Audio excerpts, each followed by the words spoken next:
Hello. Sorry about the false start, you guys. I forgot to update the thumbnail. Sorry. I'm out of practice. I was recording a video for the wallaby, and so that I had that old thumbnail there. So sorry about that. How are you guys? It's good to see you. I know. Malin, hi. Yeah, I've missed you guys too. Yeah, I planned on streaming more this week because I felt a little better, but I kind of got like swallowed into the mask making hole, and I really needed to get my wallaby stuff ready, so that's what I was working on. So, but I was like, today I am streaming something. I don't even know what I was gonna do. I know I've mentioned I have these few things that are like sitting here waiting to sew. And I know I spelled Tamarack wrong on the title, but I'll change it later. So, yeah. So anyway, how are you guys? How are you doing? How's everything look? Why does the screen look so orange? Let's see if we can. Change that a little bit. Why does it look so orange? I'm always scared to touch this one. See, look, it starts going like black and white almost instant. Like I can barely move it. Yeah, whatever. Hi, Karen. Hi, Sydney. Anything other than masks. Yeah, exactly.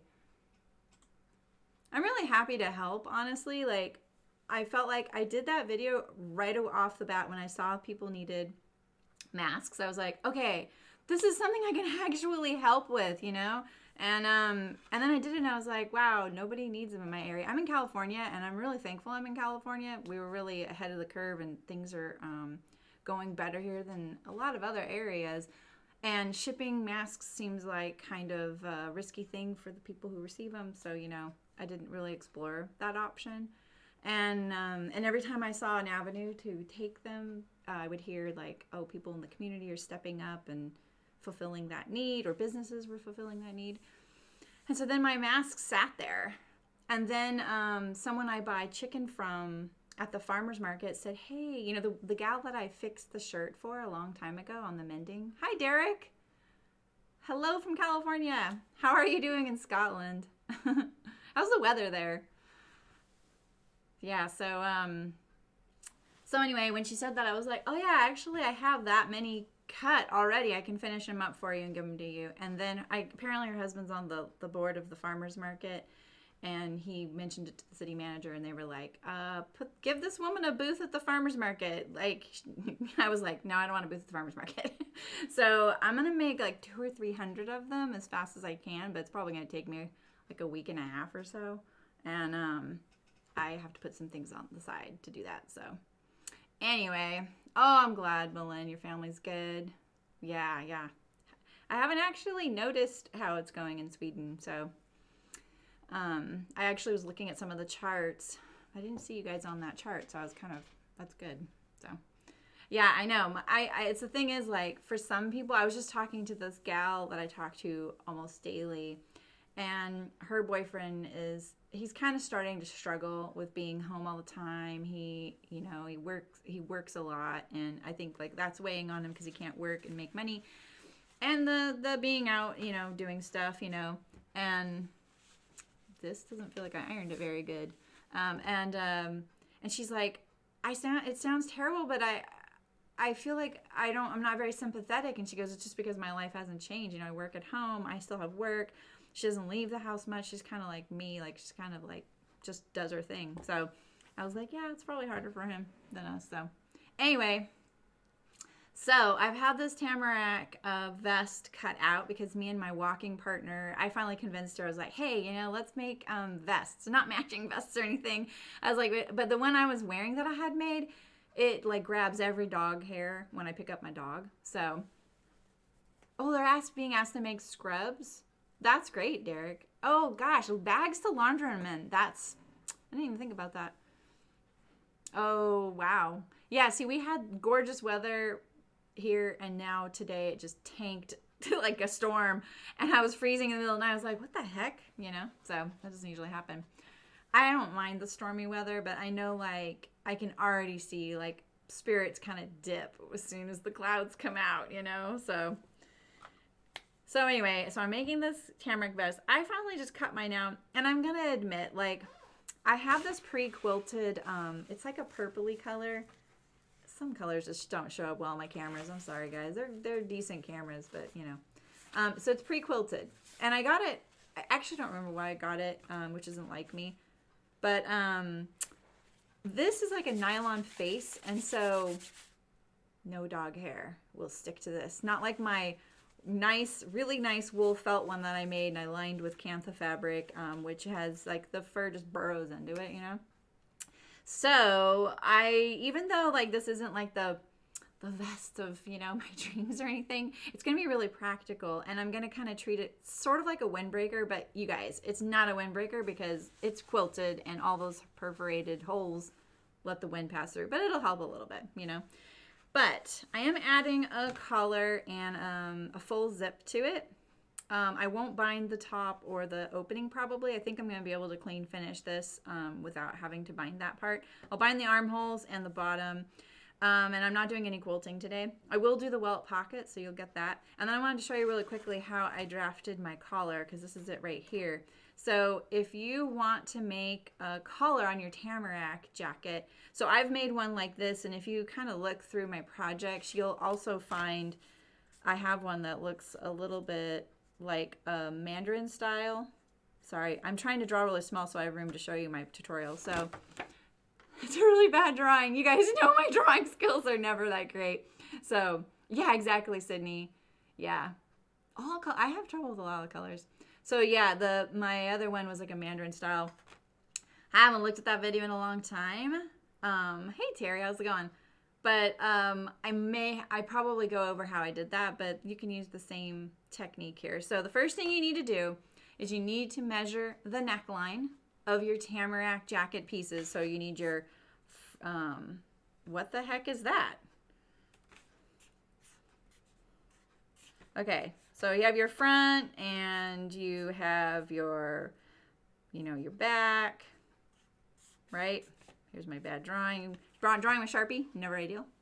So you want to measure the seam line. So on the seam line, so take off the seam allowance and measure this amount here. Take off this shoulder seam. If there's a seam allowance here, take that off too. You want this finished neck line measurement on the front and on the back. So take off all the seam allowance, all right? So find your neck measurements, okay?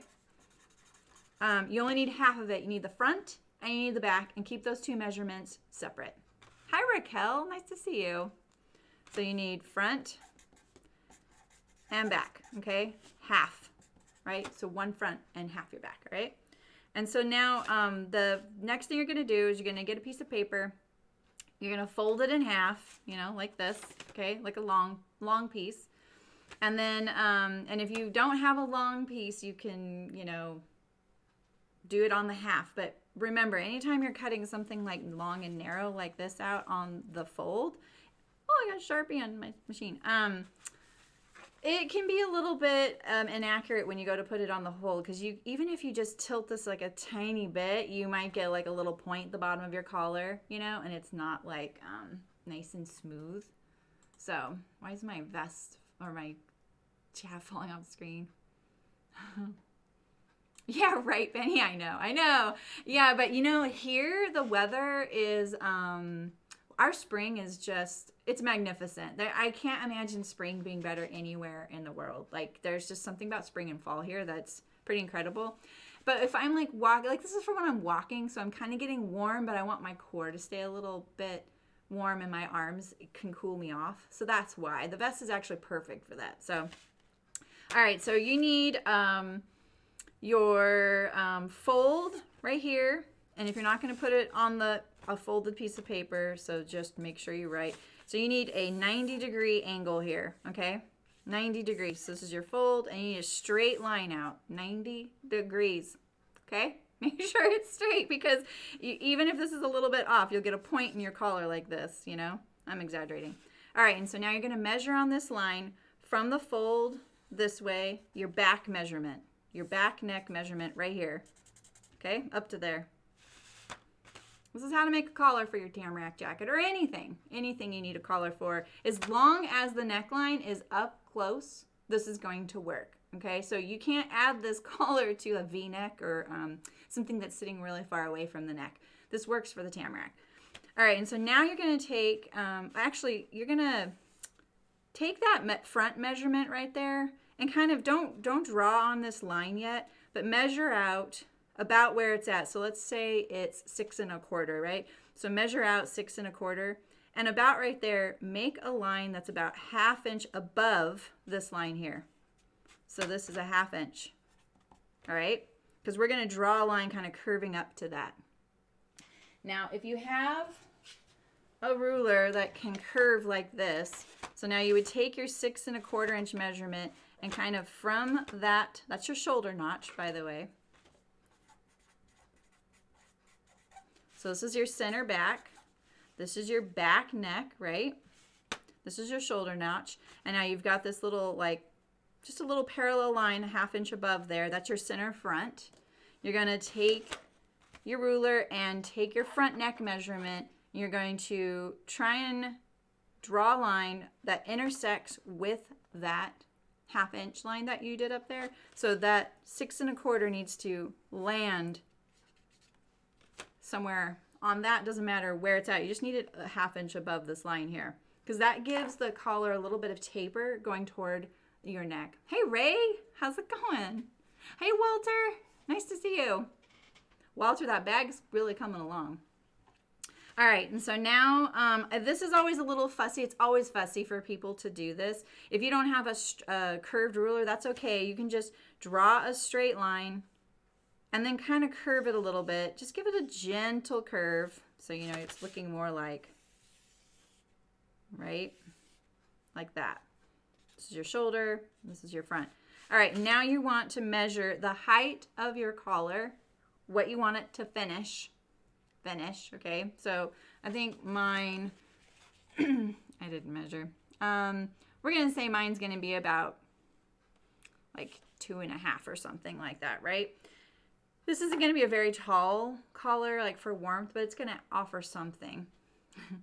And so if you want to, like the Mandarin style that I did on my other Tamarack with all the birds on it, I would say about 1.25 inches is about a Mandarin style, like a collar stand, you know, height, something like that.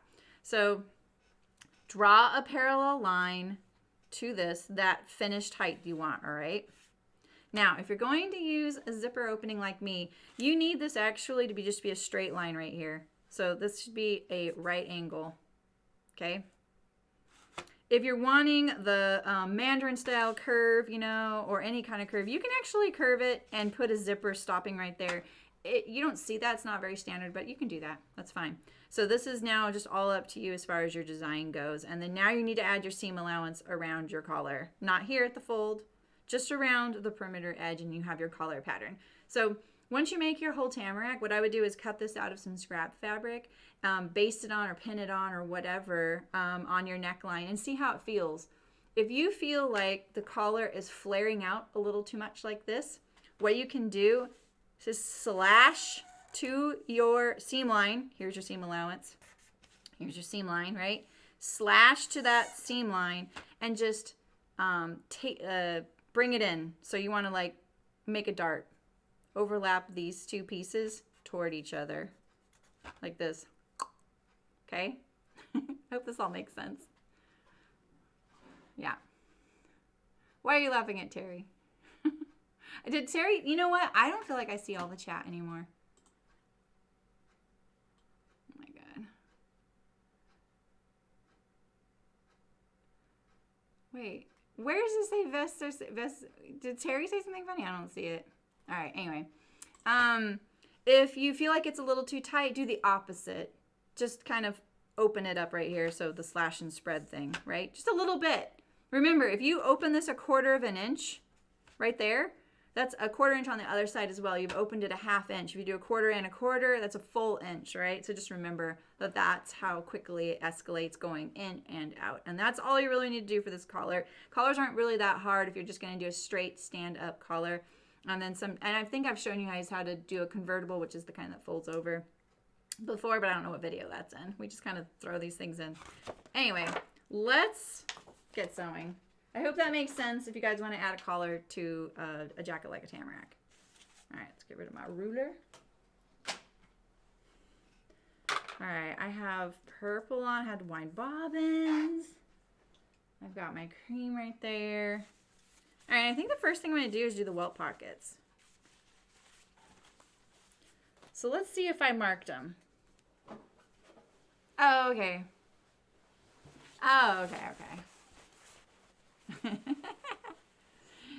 Jumping on the y'all bandwagon.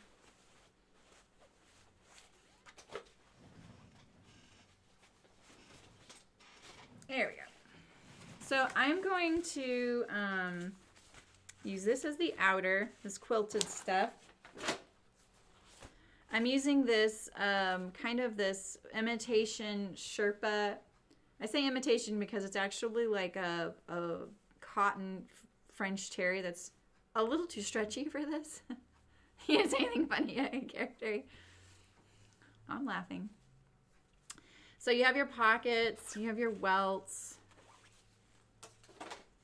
Was that a fly? Did I just see a fly? You guys, I could not start a video the other day to record because there was a huge, one of those really loud flies in here. I don't know where it came from. It just suddenly appeared. It was so loud, I had to like open my door and hope it left, and it finally did. The things you have to do. Okay, so here's my welt. Oh, so it looks like I left the curve on the bottom of my vest. Typically when you are using a pattern that has sleeves and you're going to make it sleeveless, you can't just cut it out as is. But with this pattern, the armhole's actually quite close. You can probably get away with not having to bring in the armhole to make it for a vest or a sleeveless garment. Okay. So you just realized your chat was set to top chat and not live chat. What does that mean? What's top chat? All I have is show chat or hide chat. I'm looking on YouTube too. Like I'm not looking in my software because this font's too small. I'm even wearing my computer glasses today. All right, so we might need to lighten this up a little bit. I'm gonna lighten it up just a tad. It doesn't even help much.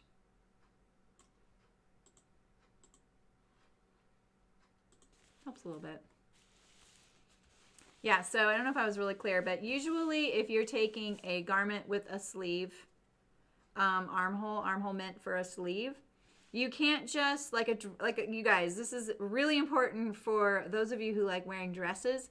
You're like, I have this really cute dress pattern and I just want to make it sleeveless because it's really hot where I live. I'm just going to leave the sleeves off. You can't do that usually because the armhole will be too large and you'll see inside your dress. I guarantee it. Ah, okay. Yeah, that's so interesting, Sydney. Do you have YouTube Premium by any chance? I've always wondered what that's like. All right, but with the Grainline, Tamarack, and I find a few of their patterns, the armholes are pretty closely drafted, so you don't really have to make any alterations to it.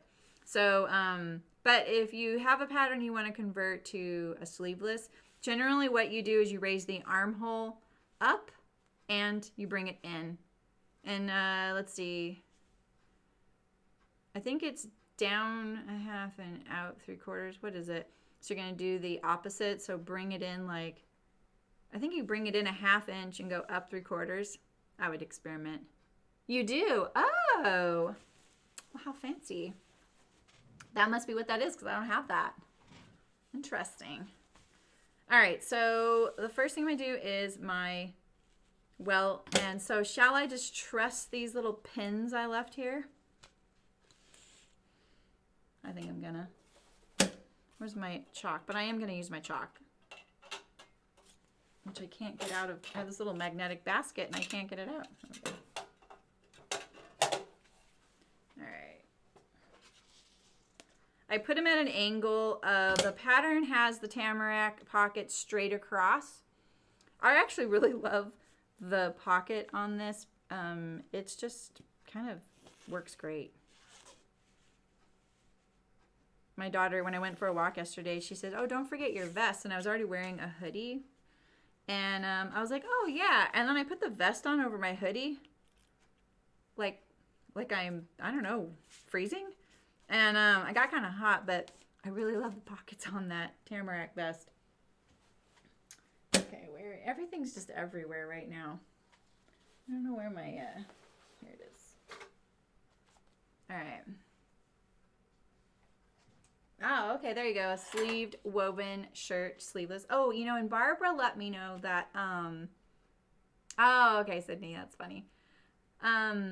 Yours is the same way. Oh, okay, you guys. Barbara let me know that all the classes on Blueprint right now, which is formerly Craftsy, are free until April 9th. So you guys, if you're interested in that, you might check it out. That's Blueprint. I actually looked at it because I was like, my husband's like, I think I'm going to pull out my guitar and kind of brush up on this. But they don't have music stuff on there. Just crafts. All right, so now I'm going to take off all these pins. Now I'm using pre-quilted fabric. But if you're interested in making one of these quilted, it's actually pretty enjoyable. The sewing steps are going to be different though, because you quilt the outer fabric with the lining of the jacket, and then you sew it all together as one. And I'm going to do something a little different today, so I'm sorry for using me as a tutorial, but you can always just quilt your outer fabric to the batting and then leave your lining separate, and then you can sew it the same way I am. The benefits of sewing it the way I'm going to sew it is that your pocket bags won't be visible on the inside of the jacket every time you open up your jacket. So there's a cover stitch class on there. Oh, I didn't even think about that. What a great idea. All right, so I'm going to sew around my welt here. They suggest hand basting this. I'm just going to stitch it.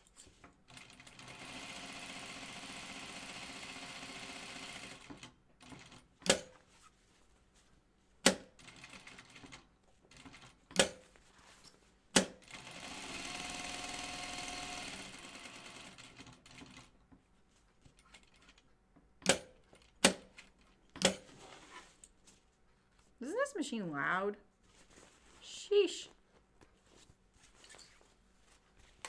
There's one. Why isn't it clipping the...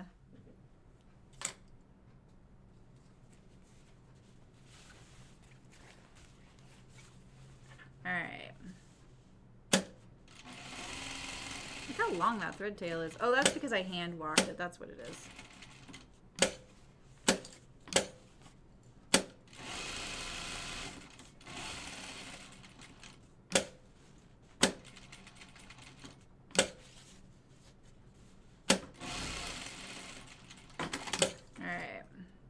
That was could have been a little straighter.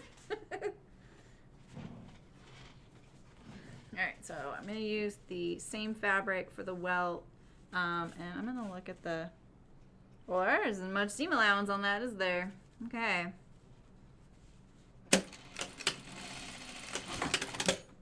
I think I remember kind of fussy cutting some of these like diamonds on here. But I don't really remember.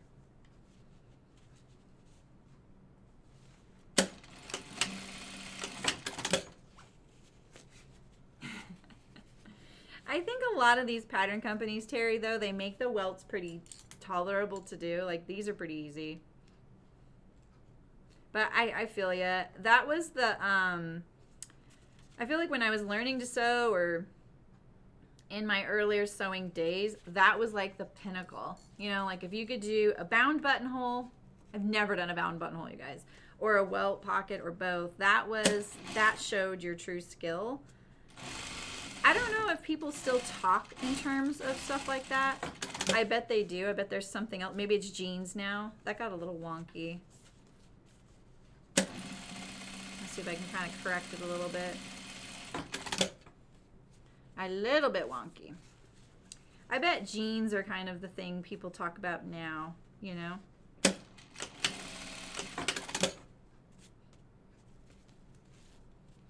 I kind of like welts. I'm a little nervous to do it on this fabric, so we'll see. My philosophy with sewing is you're a good sewist if you can get yourself out of a pickle, you know? I mean, if you can do it right the first time, that's amazing as well, right? But honestly, like, if you can kind of come up with a solution if something's going bad or didn't turn out the way you wanted, I think that's truly where it lies, because that's really what's going to happen most of the time, right? All right, so I think the next step is you're going to lay your welt on here just like this.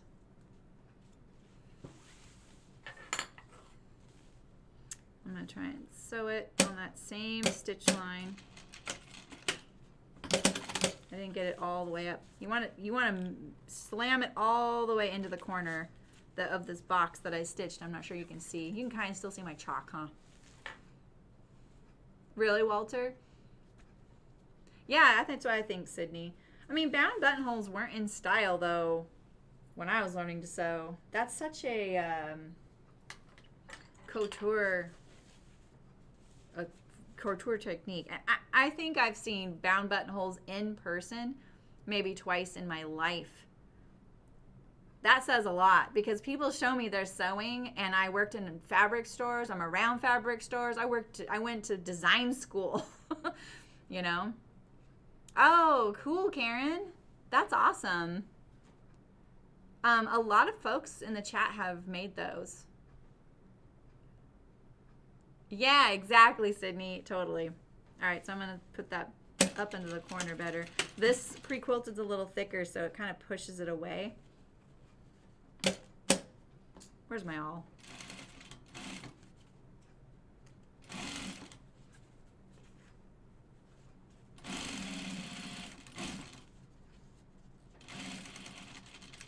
The good news is with this welt is that because it kind of sits outside, or it's like the same, wait, what am I trying to say? Because you're not sewing this into the corners of this box, you're flipping it up like this and you're covering up whatever you sew. It kind of is forgiving. So they do look like mouths. They, to me, when I see those, they kind of stress me out. They kind of bring back that sewing terror I experienced when I was learning. It was kind of that feeling of like when you feel inadequate. That's what I feel like when I see those. And there wasn't anyone in my life that sewed those or could teach me how to sew them, and I had no reason to do it. But I always thought, oh, someday I'll do that because that's what you're supposed to do. I don't think I really got that along that line, so I'm gonna sew it again. You know? Terry, now's the time.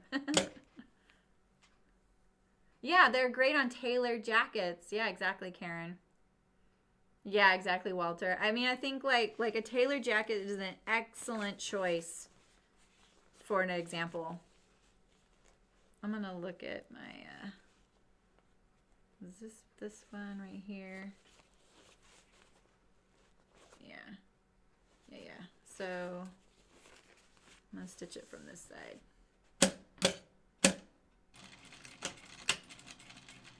It's gonna go right next to that stitching of the box I did.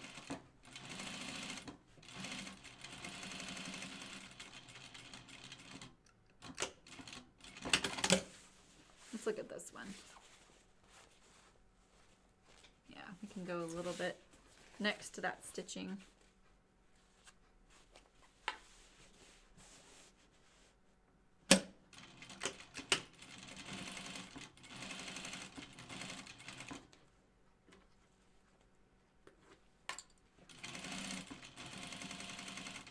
Yeah, there was lots of talk about those in like magazines like Threads magazine at the time too, you know? Hey Rachel, how's it going? Oh, what's your least favorite point, Sydney? Oh, you did, Malin? Did I see those? I need lip stuff, sorry. Sorry. I've been chatting with some friends in the evening, you know, a lot, and that makes me a little dehydrated, and I just don't feel like I'm getting enough water lately. The weather's kind of dry and crackly. I cannot touch my freaking chair over there without it shocking me so bad no matter what I do. Ugh. All right, so then you're going to take the under pocket, which is the taller one.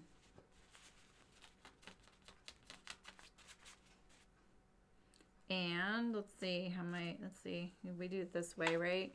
From the right side. Yeah. Right? So this extends a 1/2 inch below that stitching there, about like that. And I think it's about 1 inch on each side there. I'm going to pin it, because I'm going to sew it from the other side.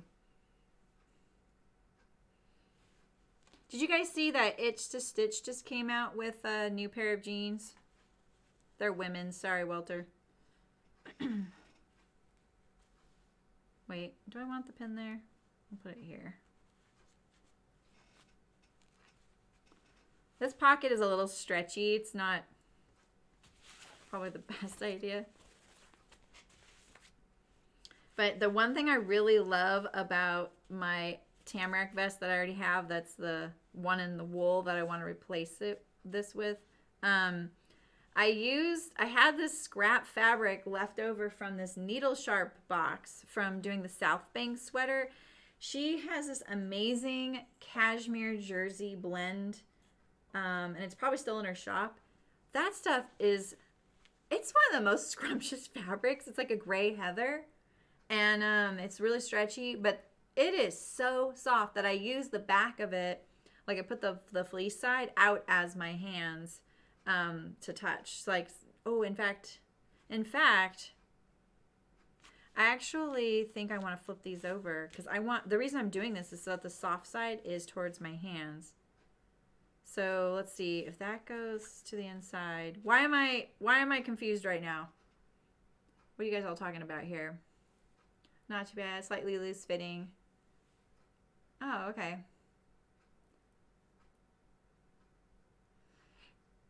To get the elastics into the ends, you have to flip the end under a 1/4 inch, then stuff the elastics in. Oh. I don't know. You can send me a picture, Sydney. I might be able to come up with an idea. So if I want the right side, I want this side to be the side showing to my hand. So yeah, I had that right. Didn't I?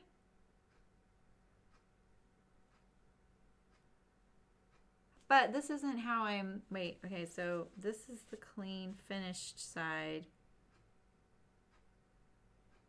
Why am I so confused? I think this is how it goes. I know that, I will say, if you're making the Tamarack jacket, and I have a video for that, by the way. Like, I sewed the Tamarack jacket a long time ago. If you're making the Tamarack jacket, as the pattern is, your pocket bags show on the inside of your jacket. And I feel like that's kind of one of the downsides of how you construct that jacket. It makes it really easy to sew. So what I did was I really fussy cut those pocket bags so that with my bird print lining on the inside, the bird was lined up. It was really hard to get it right, but I got it. And then I hand stitched it invisible. So when I open up my jacket, you kind of can't see the pockets if they're pretty invisible, especially one of them is better than the other. And that's the thing. And so the other thing I want to mention about that is you sew those inside out if you want the right side of the fabric to face out in your jacket, so when people see. Otherwise, they're going to see the wrong side of the fabric. So, crumbs. Going on walks, Karen. Not feeding the birds. Yeah. Oh, the full furred. Yeah, from Thread Theory. I haven't made any of those. I made the Jutlands. This is right? So I'm clean finishing that. I still think I'm doing this wrong. Why is it so confusing for me? This is the side that's going to show, right?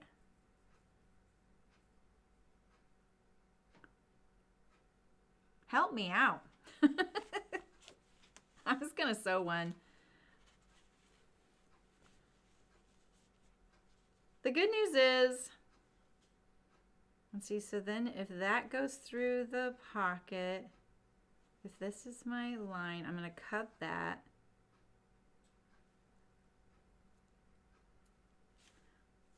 I'm going to look at the directions. I want to make sure I don't have to take this out. I don't really want to. Yikes. Okay. Here we go. Here we go. Place the upper pocket over the pocket.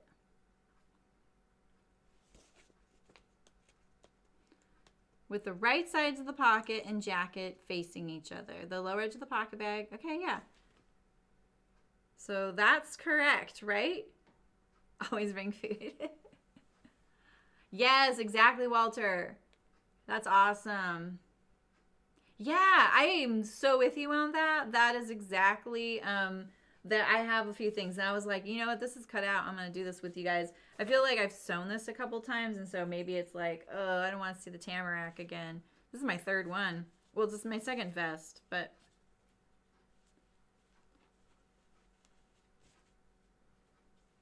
I'm for some reason having a little bit of a mental block on this because I feel like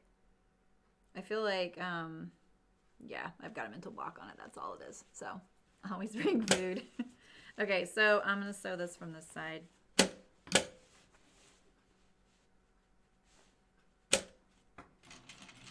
So if you're watching this and you're in the future, you might want to fast forward, make sure I do this right before you just follow along. I'm just gonna tell you. I can feel the ridge of my welt, so I'm gonna try and go one like stitch past it and against it. There's my pin. I'm going like literally to the side of the stitching here. I'm also going to try to do a little straighter than I did the first time. Machine can sew straighter than I can, so I might as well trust it. Where'd I start?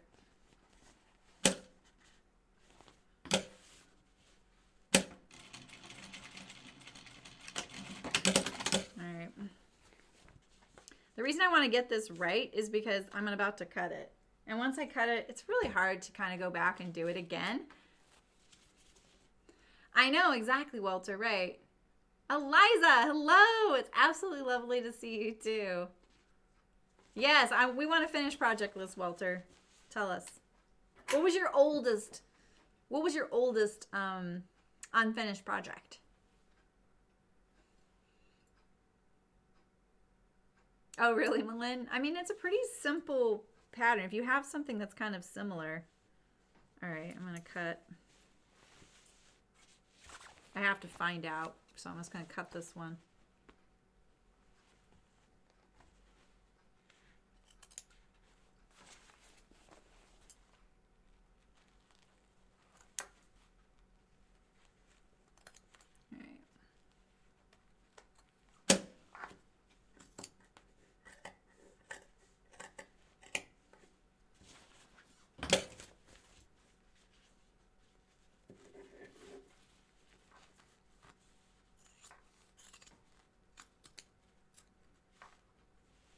I'm just going to pick up each of these layers and go right up to the corner, not through the stitching, of course, but all the way up. And when I can't get to some of these corners, what I do is I use my seam ripper. I go from the corner toward, just like that.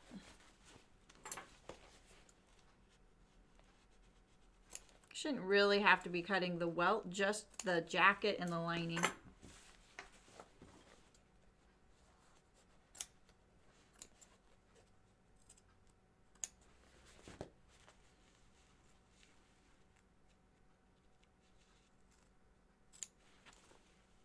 Just cut up to your corner. When you get it right in the corner, I know it's really kind of nerve-wracking for folks to like get into that corner, but that's what creates the box being a nice sharp box, you know? All right, let's see. I see some threads right there.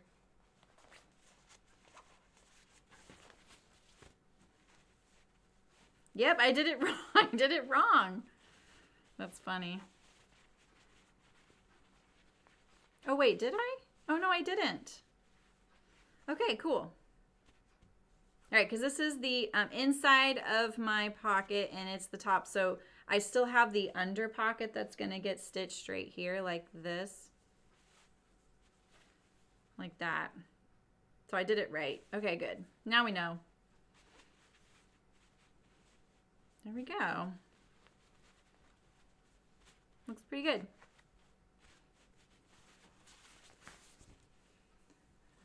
A shirt by Simplicity, too big. A pair of pants, too small, just a little. By Angela Kane. Leather bag, cut punch dyed sewn. Wow, by Diesel Punk. I haven't heard of them. And a pair of shorty socks. Oh, you made socks? Cool. Yeah, exactly, Malin. Yeah, I want to see the bag too. Walter, do I follow you on Instagram? Like, or are you on there? Or I follow a lot of guys who sew. I'm assuming you're a guy. All right. All right, this is I think.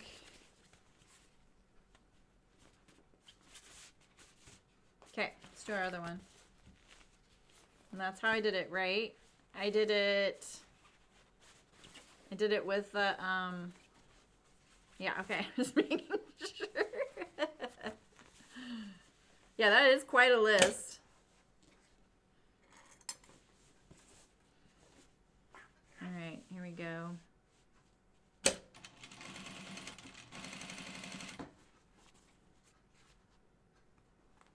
get these little, it's these little threads right here. That's what popped out on that last one.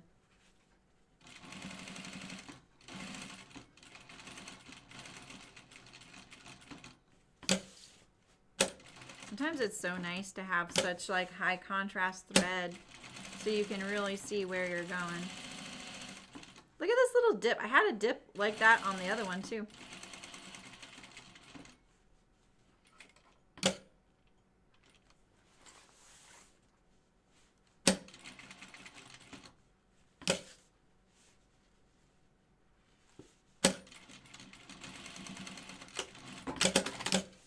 Okay. I think it's raining. It's like really raining. Oh. Okay, that is so crazy. I've never heard the term peyote in conjunction with beadwork. And I saw it on a blueprint video today. So I never had heard this before today. Now I've heard it twice. You need to do what? Instagram? It's really great for sewing inspiration. But if you're prone to feeling like everybody's doing stuff and you're not, it can kind of be overwhelming for some folks, you know? But if you also don't need the like gratification of showing off your works, or if you just want to have an account where you don't post anything and you just use it to follow hashtags or find garments that have been made by other people, like, you know, like you can look up the Tamarack jacket. The Tamarack jacket actually has quite a few hashtags. Tamarack jacket, Grainline Tamarack, and Tamarack Society is another one that you can find them. But it is really nice to get some inspiration or see if other people have had, you know, problems sewing something you've sewn, and then you can ask them about it. Because if they've used the hashtag properly, you'll find it. There's a lot of guys on there, and one of the hashtags I sew or follow is Men Who Sew. And I just follow that hashtag, so I may not follow all the guys that post with that hashtag, but I discover a lot of them. I like seeing what they're making too, because I want to see maybe a pattern that my husband might like, you know, or my dad. Because what I think that he might like is most likely, you know, I should consult with him.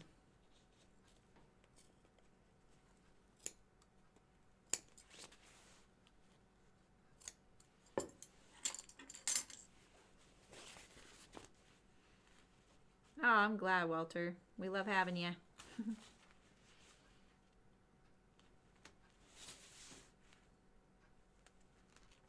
All right, I'm just doing all my corners again. Not really worrying about the welt, you know, this thing right here. It kind of just is there. All right, so now we poke it through the hole.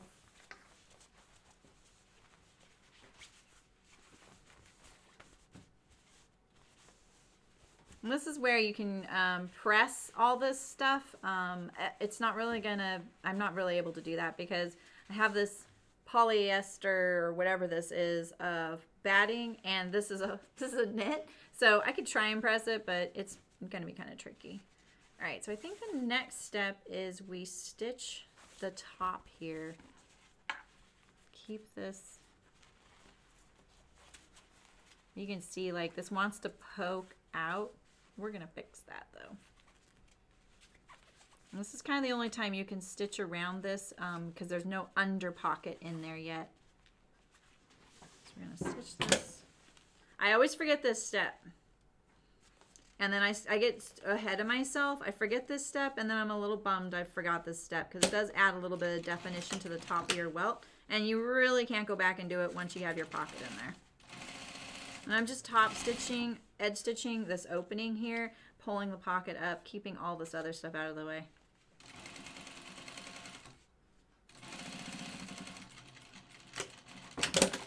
Just like that. And see, now this isn't like, that doesn't look that great, but it's okay. We're going to do this eventually. We're going to sew that right, just like that. No one will see it, right? Peter Lappin, Lappin or Ian. I do follow him. Yeah. Oh, he is? I didn't notice that. Yeah, me too, Malin. I love it. Diesel Punk on Etsy. Okay. Oh, really? Oh, that's pretty cool. Yeah, I love mainly menswear. He's one of my favorite accounts. I really love seeing what he's up to. I think I discovered him in the Sew Over 50 community, which I really love. Okay, so now we're going to do our bottom pocket. And let me see if I remember how to do this. So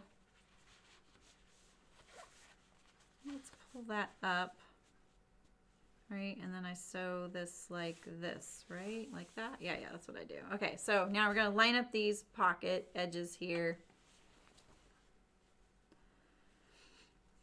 And I think you sew this right on top of the seam line, if I remember right.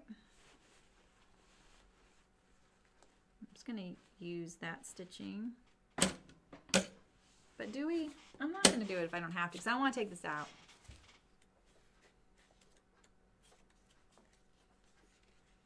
All right, we are at the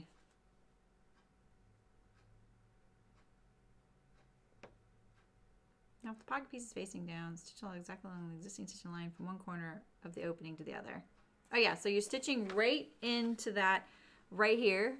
Mine looks a little messy, but I'm going to stitch right on this stitch line that I've stitched a billion times already. And just, not all the way across, just the opening. Now, this is one area where it can get a little bit finicky because you kind of want to make sure that you stitch this in a straight line, and it kind of wants to, because it's a pocket opening now, it wants to do this, right? So try and keep it that straight line. Something I'm not that great at, but it's good to note if you're good at it and you're using fabrics that aren't gonna fight you as much as mine are. Like, I can't even move this because it's slippery. I'm gonna pin these together so that they don't slide apart. It's because of the nylon. I'm hoping this pocket doesn't look hard. I'm not using the easiest materials, but it's really quite not a hard way to do a welt. And just remember that even if you get this a little funky, the very last step you do really covers up the opening, and no one's going to see the inside of your pocket, especially if you do it this way where it's inside between the lining and the vest itself. All right, there we go.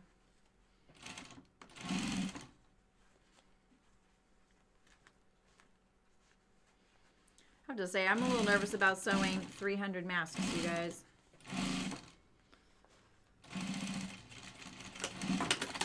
can do it, but time. All right, so now we have that. It didn't affect anything on the outside here. You see, like, see how you can see my little opening there? I've learned with this jacket, you don't have to worry about that because literally when you go to hand sew this, you can pull that over there. It won't even pull the jacket in a weird way. And you can cover up any of that you see. So, right, thank you, Terry.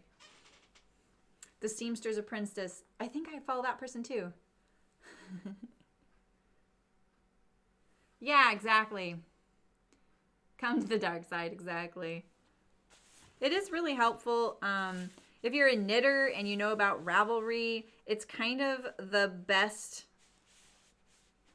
substitute for something like that. Because on Ravelry, you get the option to see other people knit something, possibly in the same yarn you used, but or seeing it like a sweater on a body that is like you or the same size, and it's really helpful.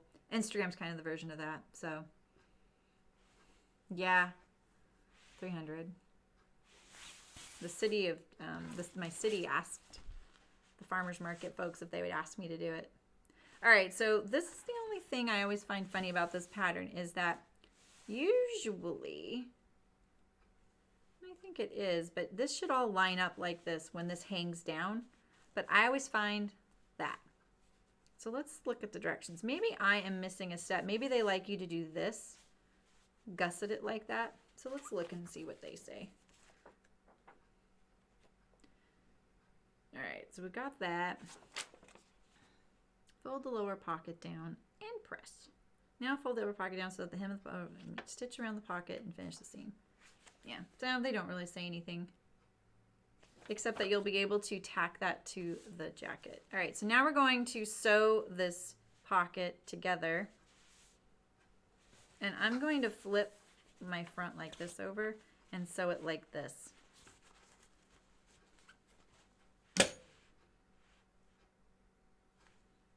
I'm trying to decide if I want to go all the way up there, and I kind of don't, but I kind of do. Because this is one way you can stabilize your welt by pulling this piece right here like this. See how it makes it disappear a little bit? And stitching on that right there. I think I might do it right here.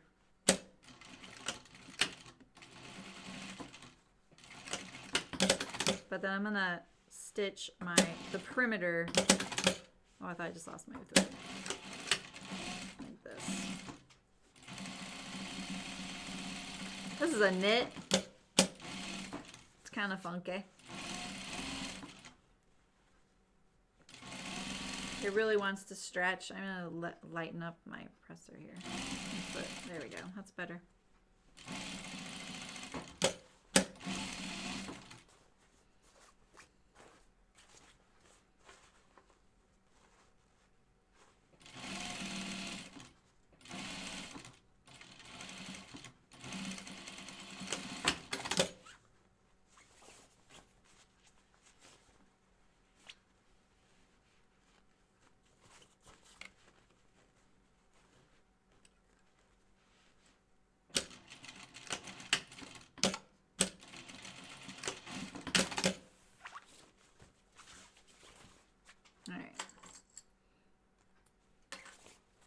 So if your pocket here is going to be exposed to the world, now's your time to finish these edges. You tack those triangles down, yeah. Yeah, I mean, and you can do it actually from you can put a bar tack right here, which reinforces the opening, you know. Bar tack is just a zigzag stitch that's kind of narrow. It's like one side of a buttonhole. And it's also dense, you know, the stitch length is very small. So, all right, so see, like if this were my Tamarack the way you normally do it, where you quilt all the pieces together, this would all be exposed to the world. That's why I like doing it this way. But like I said, you can clean finish this, and then the last step you do is you hand stitch this to the jacket. So it's not flopping around, you know. Just like that. I won't need to do that though. There we go. Now I have a nice soft fuzzy pocket. And then when you're completely done with your jacket, you hand stitch your welt down just like this. You can't stitch this right here because you stitch your pocket shut. I've done this before a long time ago. But you can, like Terry said, you can stitch it down from the outside right here. So yeah, right, Sydney? Exactly. Yeah, I feel like that's awesome, Karen. Yeah, I know. It's like when you start realizing, oh, I didn't look up the hashtag for that. It is really great. I will admit, Sydney, I don't spend a lot of time on there. I try to just kind of check in, answer questions. I like a few things, and I always check out my hashtag. So if you guys want me to see something and you hashtag it, I'll see it. But that's about it. I don't spend a lot of time on there because sometimes, yeah, like lately, I feel like it's becoming like Twitter. There's a lot of text on there, not posts of photos. And I use Twitter and I use it separately and I use it anonymously. But I interact with it as myself. I don't mean I'm on anonymous as far as like how I'm interacting on there. I just mean like, I don't tell you guys what my Twitter is, right? It's no big deal. So I just use it for news and current events and to follow people that only use Twitter. But yeah, I feel like there's a lot of that creeping into Instagram. And some of it I think is really constructive and great conversations. But at the same time, the people on there in those comment sections, oh boy, they are intense people. So feels a lot like Twitter that way. All right, so now I left this off here with the stitching up the top, right? So we're going to do this again now. So it's the top edge of my pocket. I'm going to edge stitch this.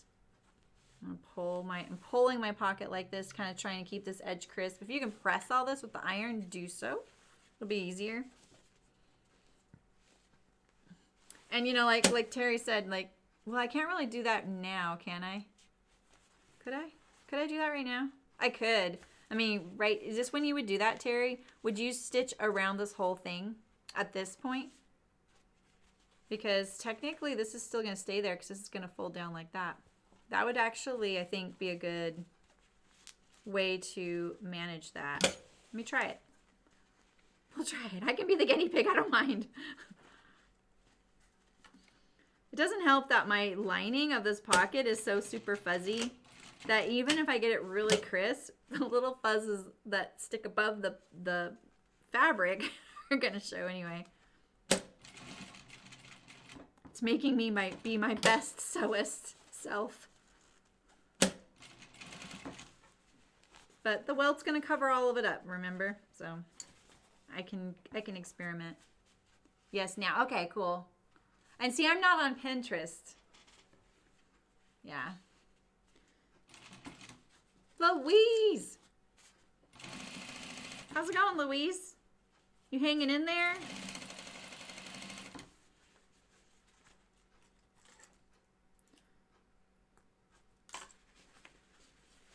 Yeah, I mean, I interact a lot with the gaming community, and whoo boy. If parents only knew what their kids were saying online. They're nice, politically correct, smart kids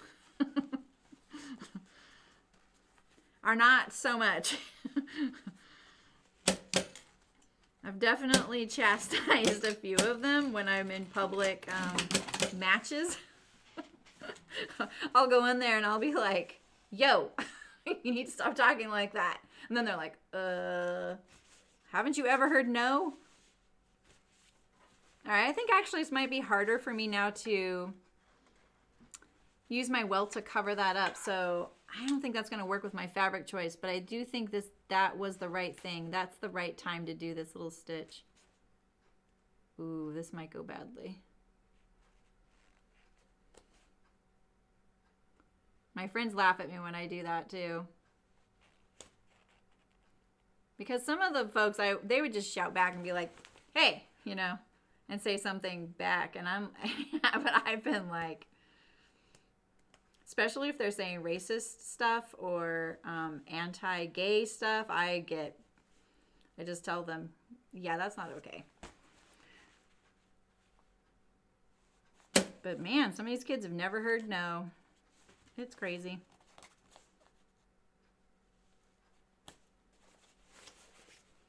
All right.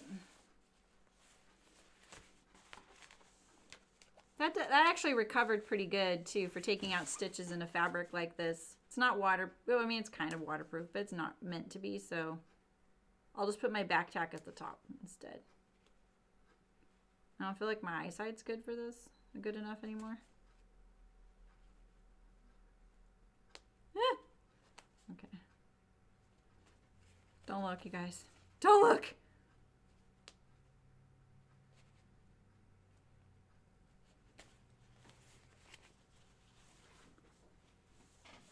Yes, I think they are. Okay, good, Louise. I'm glad you're getting out walking. Like what, Walter? Oh. They're just, you know, they use certain words that are so passe and politically incorrect that I'm not going to say on here at all. And at first, when I first encountered it, I'd be like, why are you saying that? That has nothing to do with what we're doing right now. Why are you calling that person that? You know, like it was a bad word. Or they would also, there was a trend for a while when I first started kind of encountering the gaming community where if something was bad, like, oh, this game is bad or broken, they would call it AIDS. That was another thing. I was just like, no, I'm sorry, you can't say that.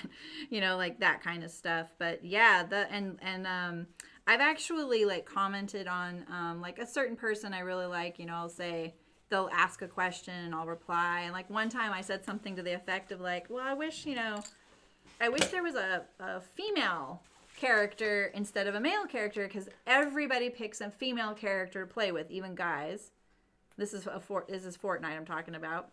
And you have this battle pass, a seasonal battle pass every 10 weeks. And at the end, you achieve, like, as you play the game, you unlock all these things you can use in the game that give you no advantage. They're just visual customizations and stuff, and characters you can play that no advantage, just visual. But when you get to level 100, you unlock a character. And it has been a guy every time except one time. And there's been something like 12 seasons or more, you know? And so I went, and the guy was like, hey, they just revealed the tier 100, you know, skin, they call it. And what do you guys think? And I'm like, it'd be really nice if they just did a girl once in a while. That's all I play, and almost everybody I know plays that. I'm not kidding you guys. The next time I looked at my gaming Instagram account, I had 55 comments. I don't post on that account, by the way. No posts. No one follows me. I don't allow anyone to follow me. I turn it off. 55 comments, 7 of which were like, yeah, you're right. I only play a girl too. I would like that. And I'm a girl gamer and I'm a guy gamer, whatever. And then all the other ones were awful, you guys. I was like, oh my God. And I was really disappointed that the person I posted that on didn't regulate that. They don't moderate it. It's awful. Yeah, exactly, Walter. You just leave games at that point, yeah. Yeah. Oh, you're working, Rachel. Thanks for working. Yeah, freaking kids, exactly. Exactly. Oh, yeah, you guys stay safe. Thanks for working. Oh, yeah, Walter. He's exactly who I'm talking about. No, I'm just teasing. All right, let me get on with this so we can get so into jackets. Sorry, guys. You don't want to hear about my gaming life, do you? All right, so now we have this one here, and we're going to sew it here.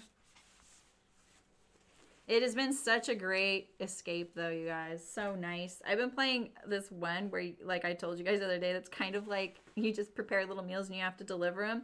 It's so stressful, but in a fun way, and we're always laughing and sniping at each other like, you need to run and hurry up, deliver that sushi. You know, and you're falling off the map, and then you're like, hey, you just threw a fish at me and it knocked me off the map. I mean, it is like such comic relief, such an escape from what's going on in the world, and I really appreciate it.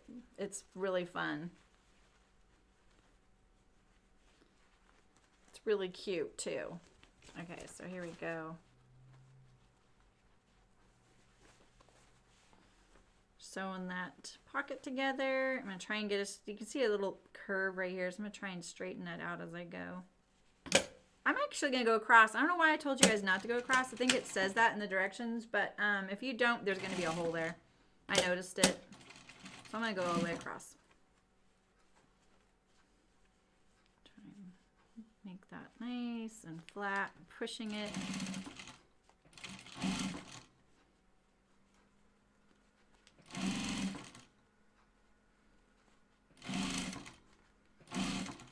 I should have started a blog a long time ago about being an adult female gamer. It would have been kind of entertaining, you know?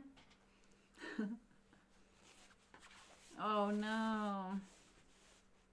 That's great, Louise. I'm glad you still have a job. Oh, it's called Overcooked 2. There's a 1 as well. If you want to play with people that aren't sitting in your own house, Karen, you need to get number 2. But if you want to play like against your kid or your partner or you know, whoever's in your house, you can just get the first one, and then the second one does that too. So that's couch co-op. That's what they call that. But if you want to play like co-op with someone that's not with you, like a friend or something, or maybe you have 2 of the game systems in the house and you want to play in different rooms, you need to do the number 2. And then you can play with strangers too, but those people are really good. I'm just gonna warn you. Okay. All right, here we go. All right, so now we're just going to sew our pocket together, and I've been flipping my jacket over like this.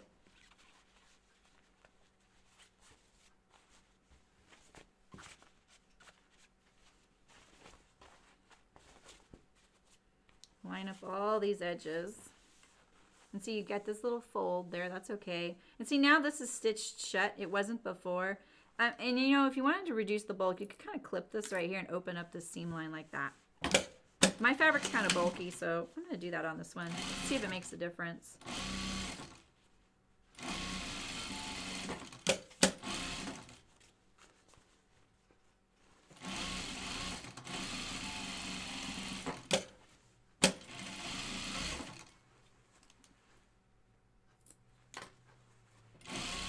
Oh, I didn't do the corner yet. Oops, sorry. So yeah, I'm going to do this corner right here, or the short ends right here. Stitch those down. Pull that lining to the inside, just like that. Same with this one here. This little triangle is what I'm working on. Sorry, I have this big old thing of thread here because I forgot to stitch on a piece of scratch fabric when I changed my bobbin when I first started. All right, so here we go. We got 2 welt pockets now. And then once we, you know, I can kind of maybe finesse that a little bit. And then when I hand stitch this down, it'll cover up that little hole. I didn't think it would. Every time I've done it, it always does it, so. Called Documental to Escape. It's horrible what I'm saying. Okay. Let's put our jacket together. All right, so I'm going to do my shoulders. Don't need a serger for this jacket. That's kind of nice. 1/2-inch seams, right? Oh, really? Oh my gosh. It's called Documental to Escape? Wait a minute. What is it called? That's funny. I got so excited when I logged on to Netflix the other day. It recommended Kim's Convenience to me, and I thought that there was new episodes to that. I love that show. Have any of you seen that one? It's Canadian, Kim's Convenience. Gosh, it's so funny. Me and Brooke binge watched it because we were early for a show one year and they wouldn't let us set up. And it was really freezing cold outside and pouring rain. We were in Washington, and we had driven for like 2 days, and we were like, let's just get to-go food and find something on Netflix. And that's what we did. We binge watched this show. She was laughing so hard and loud, I thought someone was going to complain. It was hilarious. And I love seeing people I know enjoy something that much. I love that. There's something about that. Like, anytime I hear my husband really laugh, I think about it for days. There's just something about that. I really love it. Documental. We watch it to escape. Okay, cool. Documental. All right. All right, so here's my lining. And now I'm going to do my side seams, actually. Am I going to do my side seams? Yeah, I think I'm going to do my side seams. Yeah. Nothing like sewing in your head, right?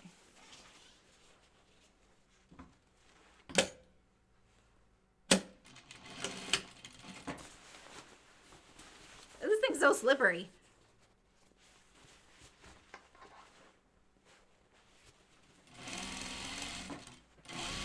Oh, I wrote a note to the Patreon patrons. So if you don't get Patreon emails, you should check. You should check the last post. Just want to make sure you guys all catch it.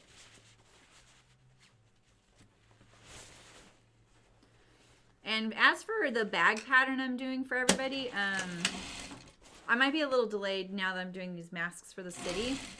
But it's happening. I've actually got the pattern really close. I just need now to scan it in. Ooh, I think I just got a tuck. Did you see me just try and ease that in there? And I was like, oh yeah, it's nylon. I can't do that. Oh yeah, I didn't get a tuck, but I can, oh there it is, there it is. Can I get rid of that? Can I get rid of that? Let's see if I can get rid of that. Where is it? Sometimes you can kind of finagle it, you know.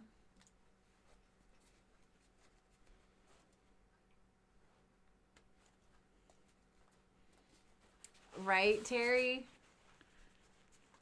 I think I am not a comedian or anything like that, right? And I don't, like, I wish I was really clever like that. You could just got to be so smart like that. But I do love making people laugh, and I can tell that I sometimes try to. It doesn't always work. But I just, that is, I don't know, that just really is cool. Okay, so now we have, I'm going to sew my collar together now. My idea is that I'm going to try and clean finish my zipper front in a seam. Now, I'm just trying to think, like, that means I need to only sew the top edge of this. But, oh, you know, I didn't check my iron. I'm going to check my iron for real quick here. Yeah, I need to activate it. Let's see where it's at. Okay, it's not working at all. Sorry. Let me iron this really quick because it's really textured. You probably can't see it. I can feel that the didn't iron that great. Oh, and you know what I wanted to tell you guys? If you guys are interested in spoon flower fabrics, the fat quarters are 50% off right now. They're 50% off right now, which means that they actually cost what a quarter of a yard costs. So I don't know if you've ever noticed that a fat quarter on spoon flower costs what a half a yard of fabric would cost. So if you want some fat quarters, now is the time to get it, because they're 50% off. So I don't know how long it's for. So, oh, thanks, Louise. That's just my knit print. I have a few yards of it. This has actually been misprinted. There's a line down it, but no one will notice. All right. Why did this act like this? This is why I don't like fusible interfacing. It felt like cellulite, you know? Nobody likes that. Not even cellulite likes that. All right. Look at that. I put a little center notch and it's not little at all. Yeah, Karen, right? I know. I really feel for people, you know, that just don't have the materials and they really want to do something, because I'm with you. Like, I feel like I was set up pretty good. I don't have any of that elastic, though.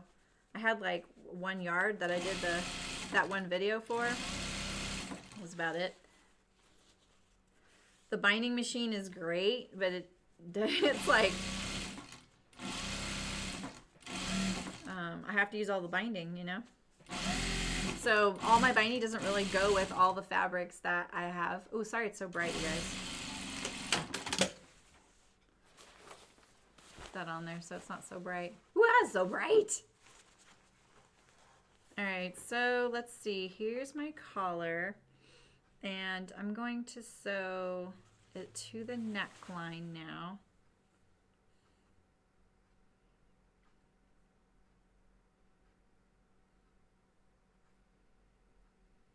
Yeah.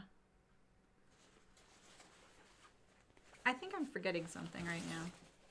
Quite sure what it is. Is it really, Karen? Oh, I hadn't heard that. I use cream for everything. So hopefully there's some cream, but or gray. Gray is great. Let's see. I know my collar is a 1/4 inch seam allowance, but I'm not sure my jacket is. Let's check. I'm gonna mark my center with maybe a trifle smaller notch this time.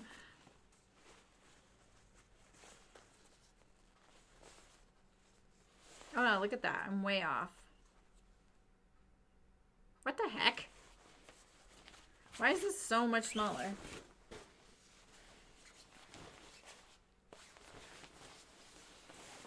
Wow. Wow, that's great, Karen. Hey, need to re-accept me on Facebook so you can see the video. Okay, cool, Terry. I will. Thanks for telling me that. I went to click on it the other day and nothing happened. Like, I think the app had to be updated or something. Why is this not... You know, I just used the pattern that I had and I didn't check it.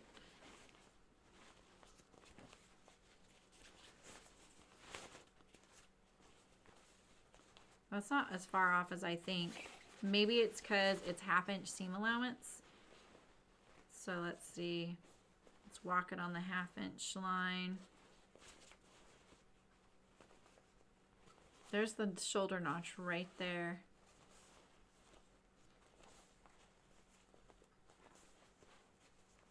All right. So we're going to sew it from the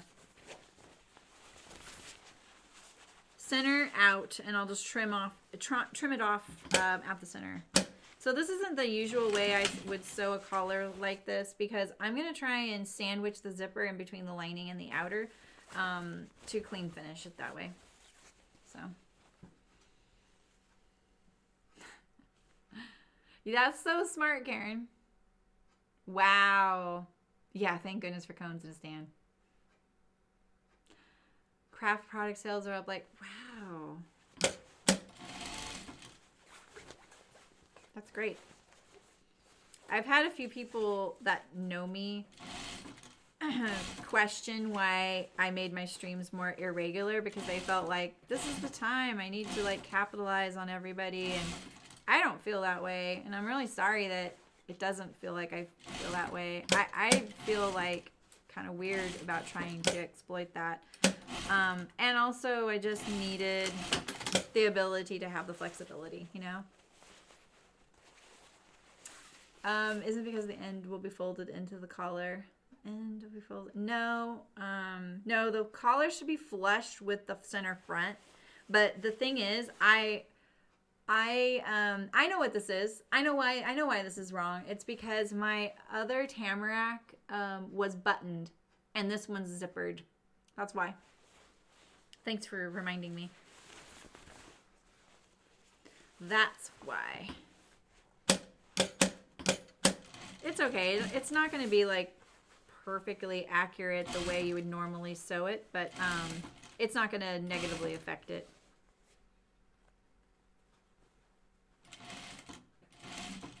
Okay, you can just add sewing on this kind of fabric to the list of fabrics I don't like sewing on. It's kind of creepy.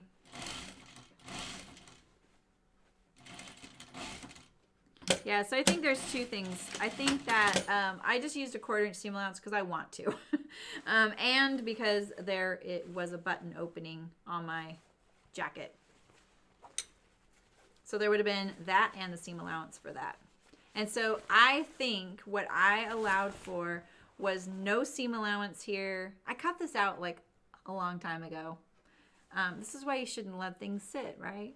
So this probably has no seam allowance and it was supposed to be binding. And this probably has seam allowance and the extension for the buttons. So let's just see how it fits me now that we have all this extra to play with. Because I could always flare it a little if I want. You know? Thanks, Louise. Yeah, exactly.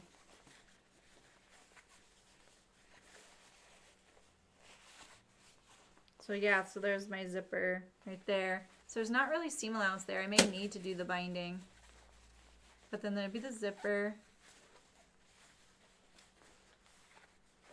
I'm gonna look at the full screen. I really don't like seeing myself full screen.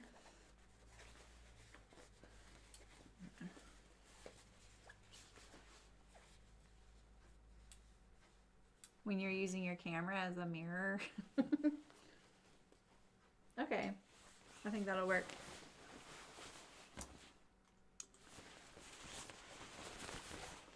All right, so we'll just trim this. Now I just need to decide if maybe I need to bind that instead. The vest is big enough that I could lose a little seam allowance there, you know?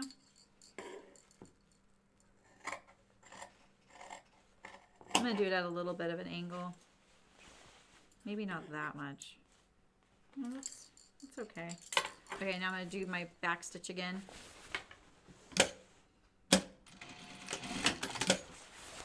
Yeah, I'd forgotten that I didn't have a pattern piece for this today, and I was literally drafting it seconds before I went live. So, and then I went, oh yeah, I already did that before. And so I went and pulled that pattern out and then just made it wider because mine was Mandarin style.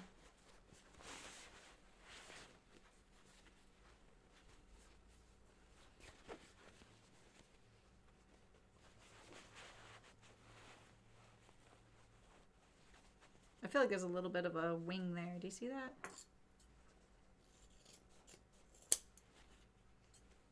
Don't look.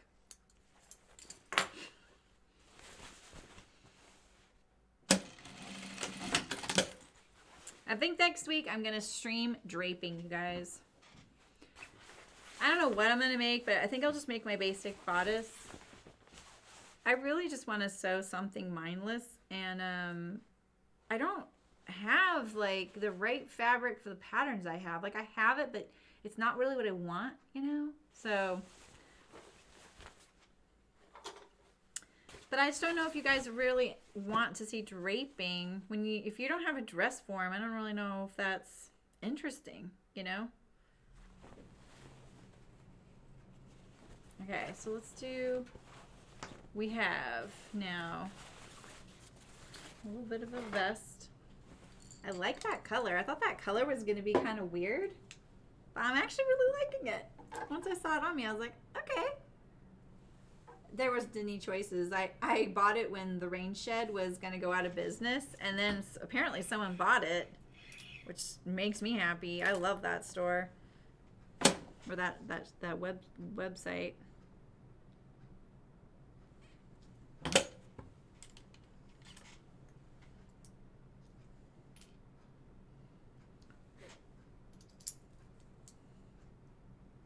Yeah, me too, Eliza. Hey, Angela. Never apologize. You still watching, Terry? Okay. Yeah, I was thinking like of just draping something, and I don't know.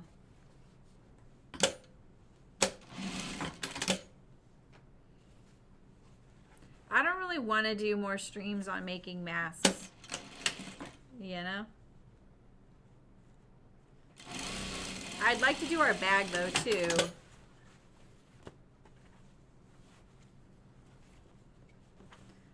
I did that new pocket, and so I want to make a bag, but I want it to be the instructional video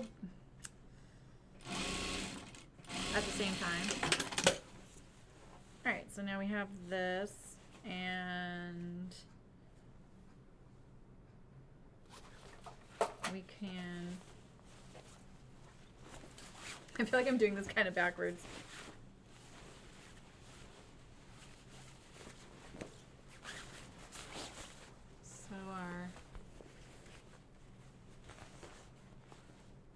So this knit print looks pretty good, I have to say.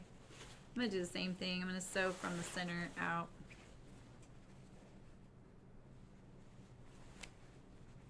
So I don't get my collar wonky, you know?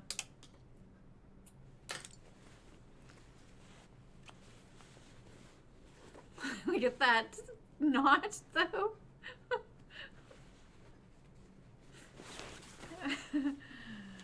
That's because it was folded and that was the inside layer and I didn't see it. So I'm going to do it from the collar side so I can make sure I include that whole notch.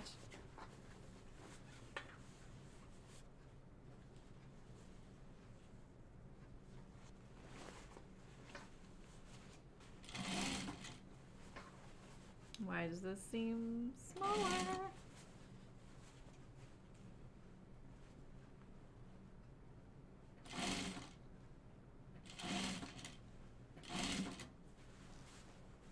This is the other thing I don't like about fusible interfacing is that it really compromises the flexibility of your fabric. And you know, that's what it's for, right? So I really shouldn't be complaining about that. I'm not going to make that. Look at that. Let's see if I can do it.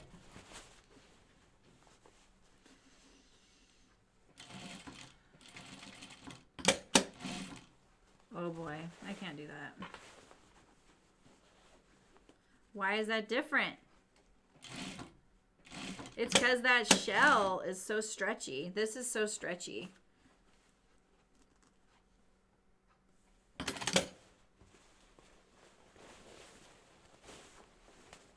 Let's see if I can do it from the...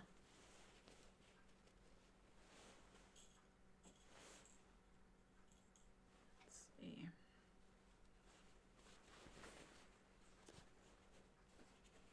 Why does that one look like it's going to work?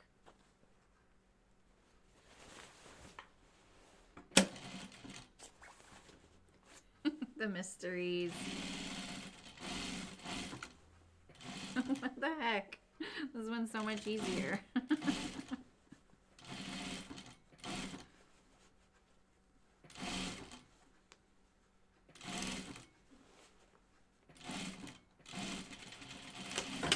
Have you guys like seen like a TV show or a movie lately and all of a sudden you're like, oh my god, why are you guys touching each other? Why aren't you at home? It's so funny.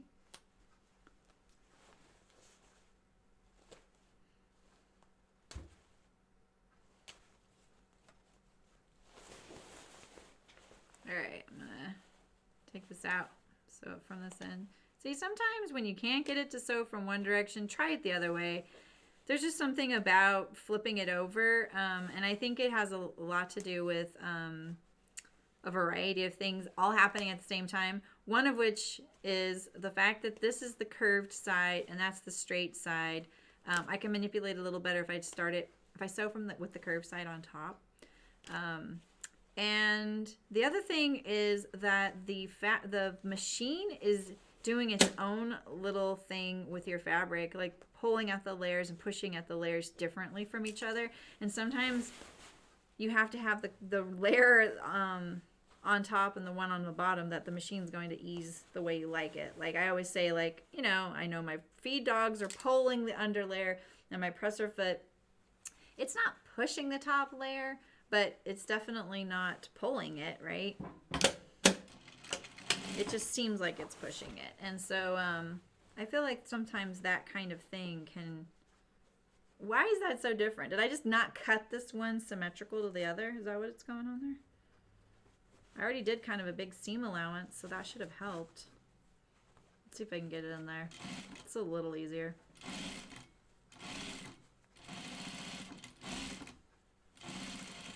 Alright, I think I got it.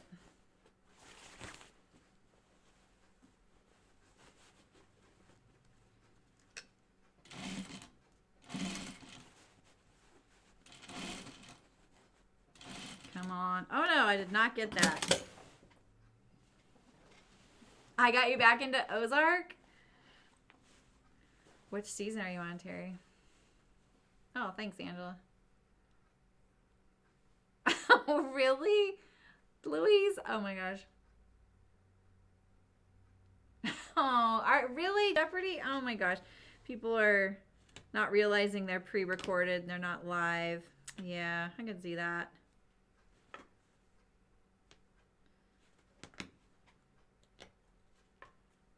What am I gonna do here? Let's see what we're talking about. I may have to trim it off someplace. I probably just trimmed a little too much at an angle on that side of the collar, which was kind of dumb of me, you know? I'm being very cavalier because, you guys, I just want some mindless sewing. Oh, me too, Terry. In fact, you know, Terry, me and my husband like have been having these conversations where I'm like, wait a minute, why aren't the Snells involved anymore? You know, like they were so integral, and who that lady is scary. Why aren't they, like, is their part of the deal done, you know? And he's like, I don't know. And I'm like, you're the smart one. I want you to remember this stuff so you can tell me. So I actually went back. I had already started rewatching season 2. But then he was like, I'm ready to start season 3. I was like, okay, fine. I'll just skip the rest of season 2. I'll get caught up. But now that's the questions I'm having. I'm like, wait, I did need to know that. So I still might go back even though we're already watching season 3. Because by the end of season 2, it's like the Snells aren't really a part of it. All right. How much we talking here? That's just too much. Yeah, I'm kind of in a pickle, you guys. Let's see here. I didn't trim that much extra off. I'll allow myself that much to hang off. That's all I'm going to allow.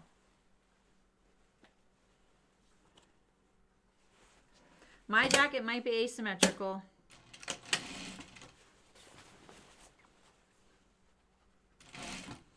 Look what this mindless sewing is doing. It's when you're mindless, that's what happens. Yeah, that wife was something else. You think it shrinks it too? Yeah.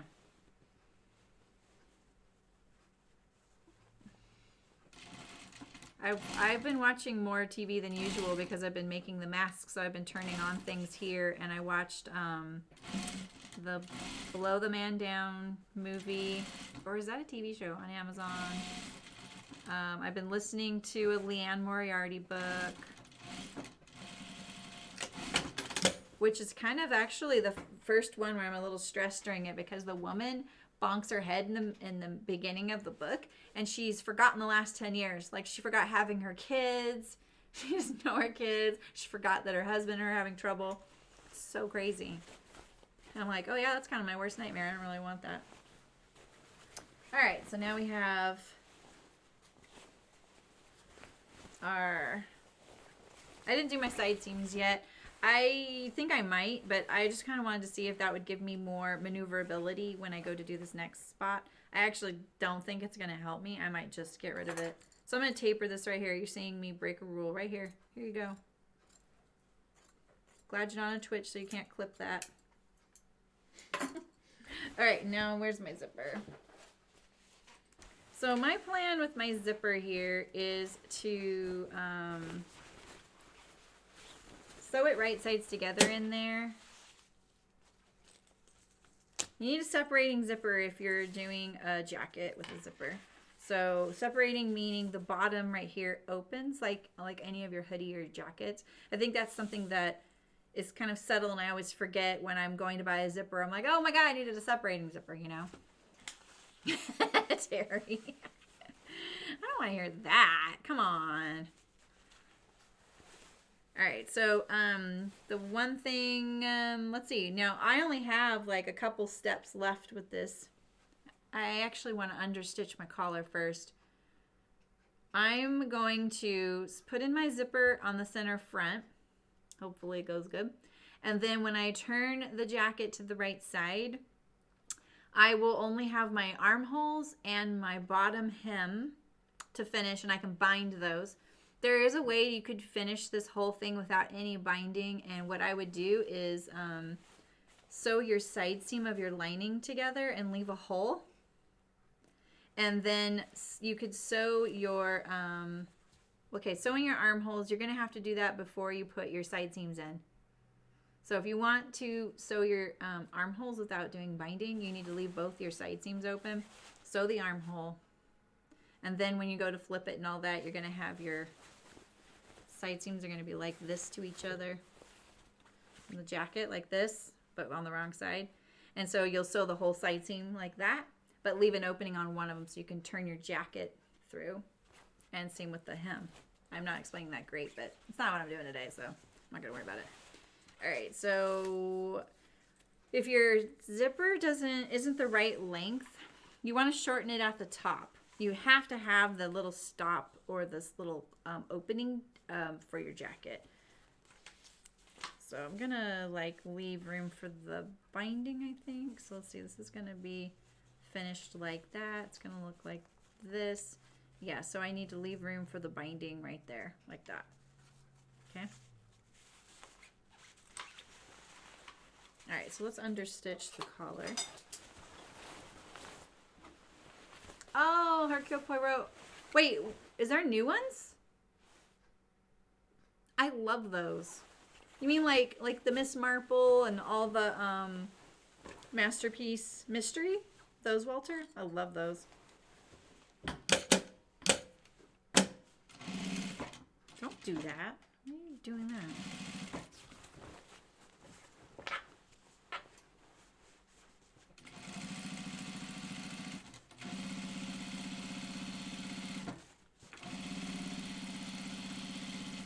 Yeah, so don't forget, you guys, that, like I said, that Spoonflower's having a 50% off Fat Quarters sale.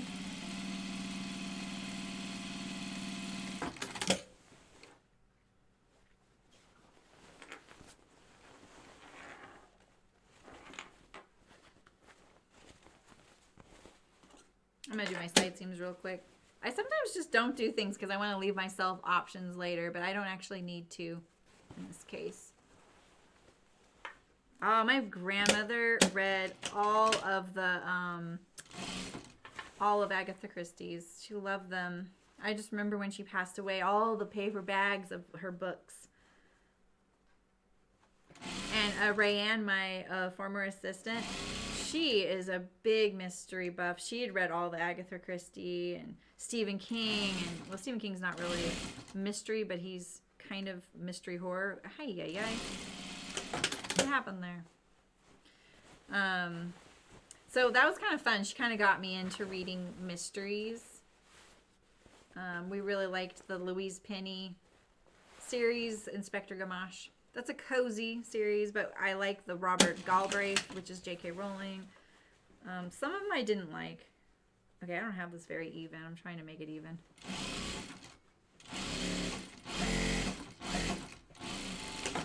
You notice that my other one, the armhole's a little misaligned, and now the hem's misaligned. So. Aww. Oh, Shetland's really good. What am I listening to right now? I kind of went on a buying frenzy because I thought my credits were about to expire. But I am listening to Louise Penny, the latest Inspector Gamache, which came out like last September. And then Leanne Moriarty, I like her stuff. She writes these like snapshots into people's lives. They're contemporary. She's an Australian author. They're one and dones, like that's not a series, which I kind of like too because I have a lot of series going. I listen to a lot of fantasy, and I've been trying to get into sci-fi the last few years. So I'm trying to find my genre there.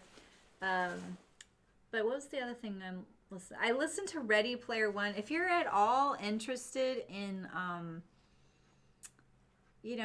kind of like a fun adventure that kind of has some fun, like that has a puzzle going on in it, and people coming together to help each other, and there's the 80s pop culture. Ready Player One is one of my all-time favorite books. I listen to it on repeat when I want something in the background. I love that book a lot. But don't watch the movie. It's not even the same story. So good.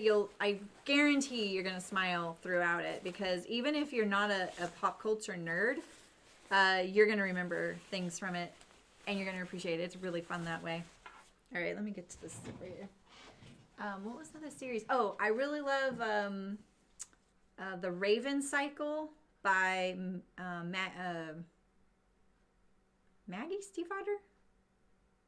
Stiefvater is her last name. Steifvater. Name of the Wind was really good. Another author. Yeah. Okay. If you like mysteries, though, the Robert Galbraith are really good, and those are written by J.K. Rowling, and I actually really thought they were good. Some are just not. If you want something kind of fun, you guys, the Iron Druid Chronicles are a really great listen, and he's got a talking dog, Oberon. That's hilarious. All right, I need to focus here. I don't have any of my clips because they're all at home. I really suited up for that mini mini quilt block I'm doing. I don't use clips. I brought them home. They're too small. The clips are like bigger than the pieces I'm sewing.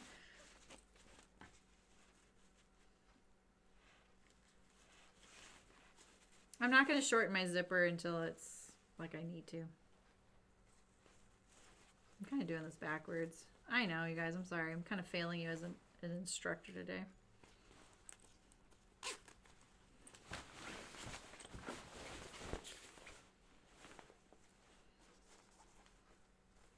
If you like fantasy, though, and you haven't listened to The Name of the Wind, one of my favorites.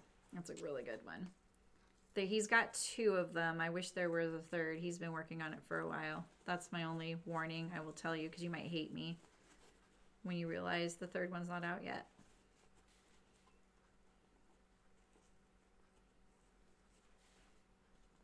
Okay. So normally I would always sew with like this, right? So that there's the least amount of fabric going to the right of my machine head. But something like this, I actually like sewing from the zipper side. So I'm just going to do it from the zipper side. And I think I'm actually going to put my zipper foot on so I can get a little closer. And I'm going to clean finish it with the lining as well. So I'm not done pinning it. I'm just thinking things through kind of at the same time. David Suchet, yes. He reads those? Oh, that's really cool.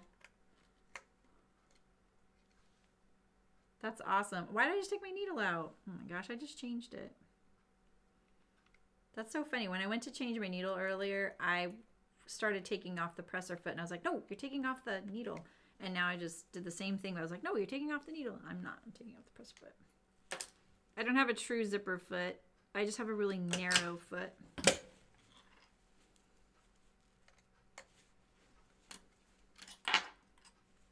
See?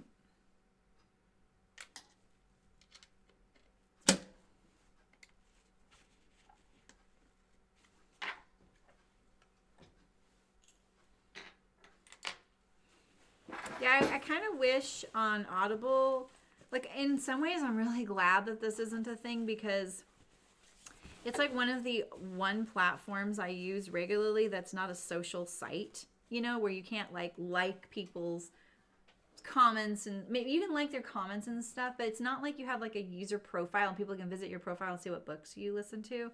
And I kind of like that. At the same time, it would be really nice to be able to, like, oh, I noticed this person likes a lot of the same books as me, and I could look and see what books they've liked. I think Goodreads is a good avenue for that. But, you know, I don't want to keep that up either.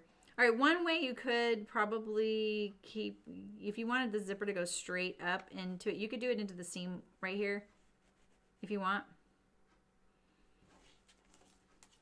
It's kind of late for me. I'm not going to pull it all out to do that. I'm just going to bend it back like this on itself. You can see I'm playing with it a lot. I'm trying to pull my seam apart right here, make sure this is nice and flat. And then I'm going to bend it back on itself.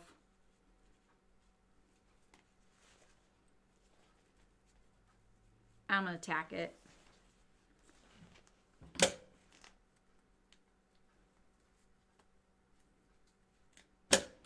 But it would be also a great way, like, you could see all the books I've read, you know, and I have like a 350 in my library, and it would be really nice to be able to share books with other people, because you can on Audible for free, and then people could say, hey, I would like to really try that book out, and I could send it to them, you know. If anyone wants an audiobook, I will totally send you a free one. I can only send one, but you can pick. I have all the Harry Potters too if you want it for your kids. Oh, the Dresden Files. Really, Malin? I think I have that. I started to read it and I was like, I don't know about this. Yeah, he's like, yeah, the practicing wizard, exactly.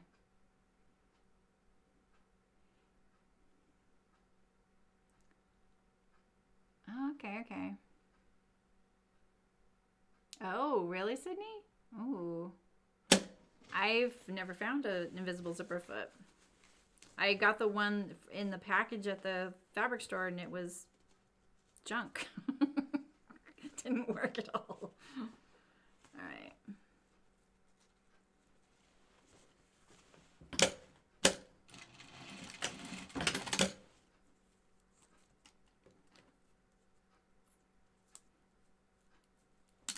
I like to pre-fold this.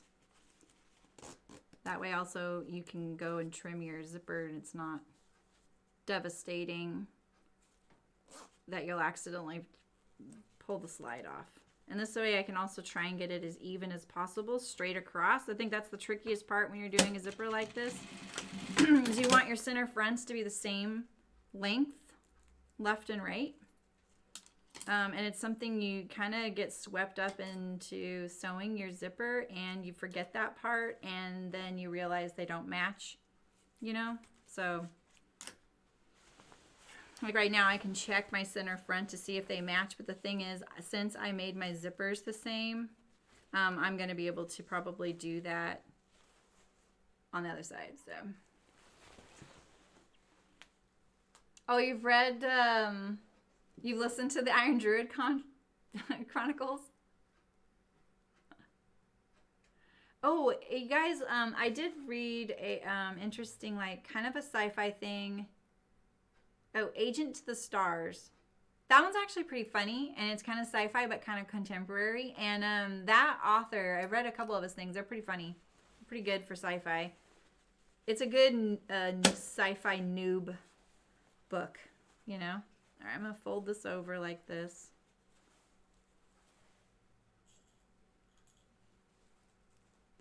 So the other thing you're going to want to watch for when you're putting in a zipper like this is matching this neck seam up to the other side.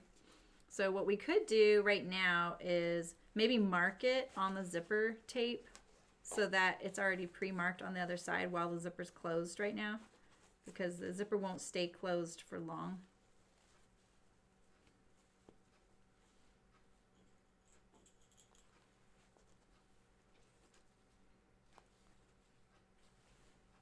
I'm having trouble. I feel like I'm at this at a weird angle. Oh, torchwood. Wait, what's torchwood? That sounds familiar.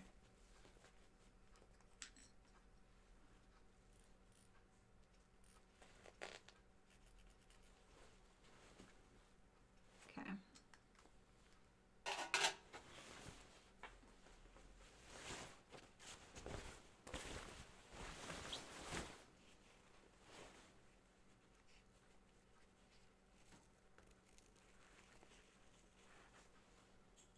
that polyester lining. So slippery and gross.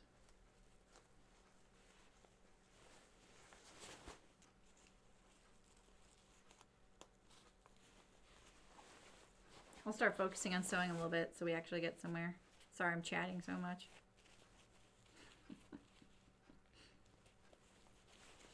I feel like we could have like, you know what's interesting is the Beatrice Forms folks have a social aspect to their website once you're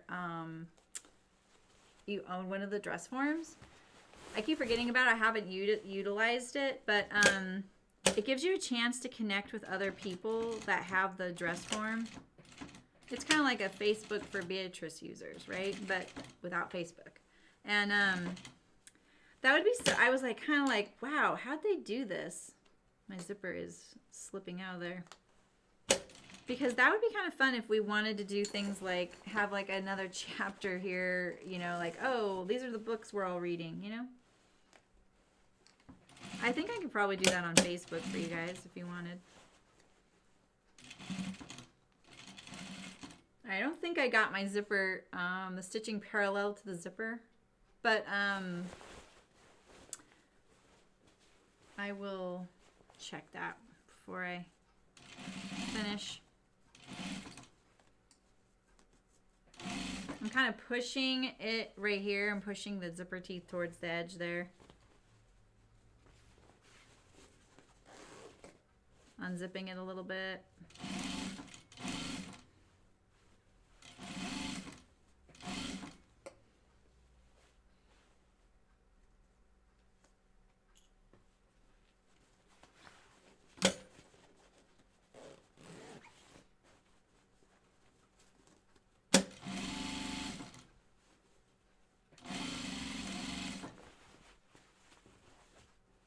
Don't sew your pockets. You can anchor them, but don't get them caught in there without thinking about it.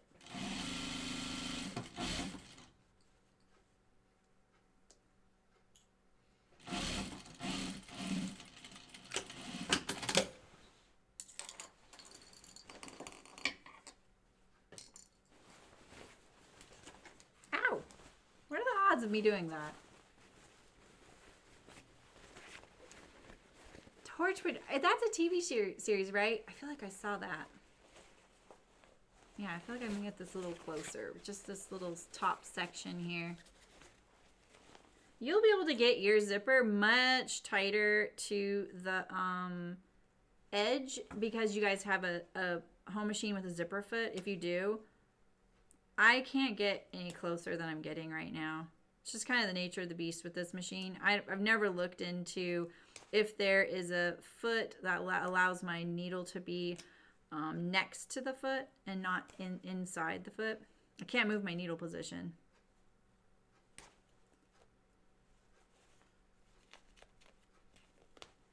Generally, if you start asking for things like that, they're just like, you need to get a different machine, you know?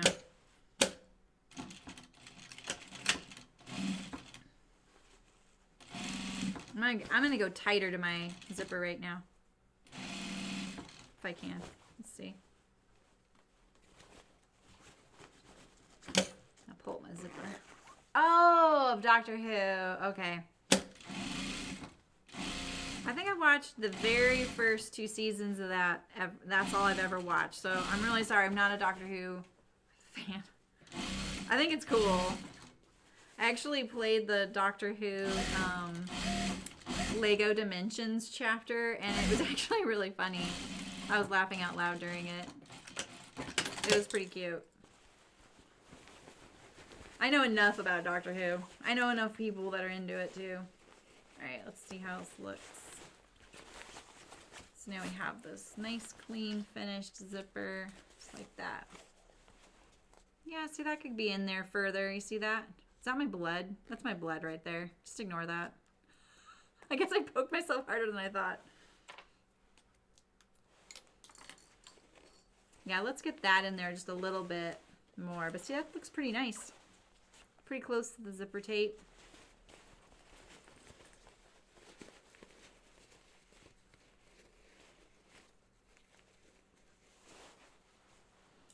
So I'll just take this out up here. So I can push it further. I didn't pull out the top. That's why it didn't get shifted over more.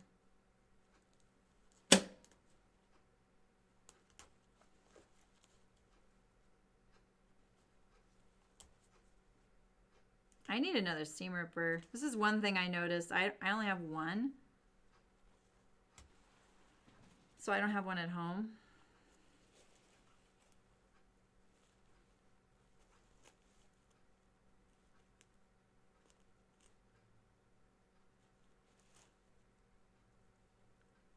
Okay. Let's see. Let's get rid of all that.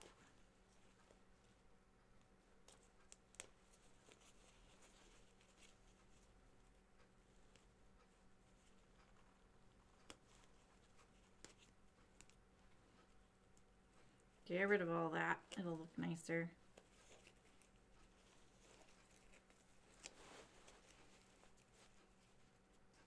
My hands under the camera. Okay, good. Just not the dog. Yeah, those were kind of like, that's about as kind of campy as I can get, Walter.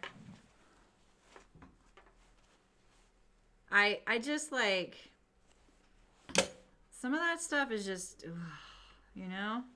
I have to admit, like, I just don't like romance either, and so that cuts out a lot of books for me. I'm not against love, you guys. I just like, I don't know why. I just don't find listening to romance or I don't know. Maybe I'm heartless. All right, that's a little closer. I didn't get that nice right angle at the top as I had before. That bugged me or not? Looks pretty nice though. Nice and finished. I will say the only romances I like currently ever, like in the last like 10 years, really loved. Anything by Rainbow Rowell. If you like any YA and you don't mind some of the like teen stuff, her books they're really amazing. I really liked that aspect there. They're just so sweet. I mean, I actually cried in a couple of them, which is really rare for me. So, in a good way though, you know. I loved Fangirl. That was one of my favorites. But like Eleanor and Park, oh my god. Okay. Alright, so now we're on the other side. And we're just going to have to go for it now. Take off your zipper. Hopefully we did all our work. Line it up at the top there. There's our chalk mark right there. Make sure it's right sides together.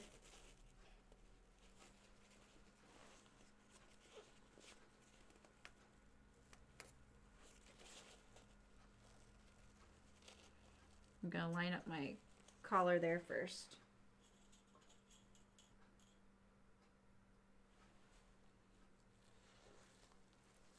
Oh, shoot. I'm just not practicing some of my rules that I do. The jacket pulling was not helping. There's like so many easier ways to do what I'm doing right now. I'm kind of doing this in the clunky way. Sorry. I didn't have a plan.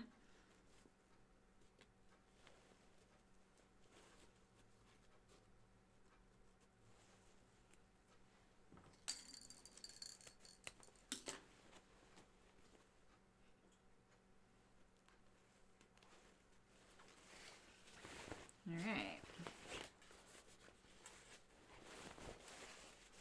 Now, if you really want to make sure your jacket's going to line up, you could just pin this whole thing and then check it, or baste it in and check it.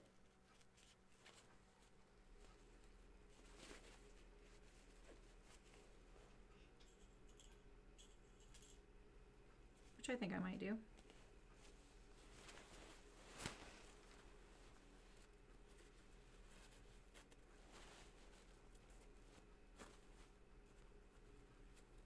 Why not, right?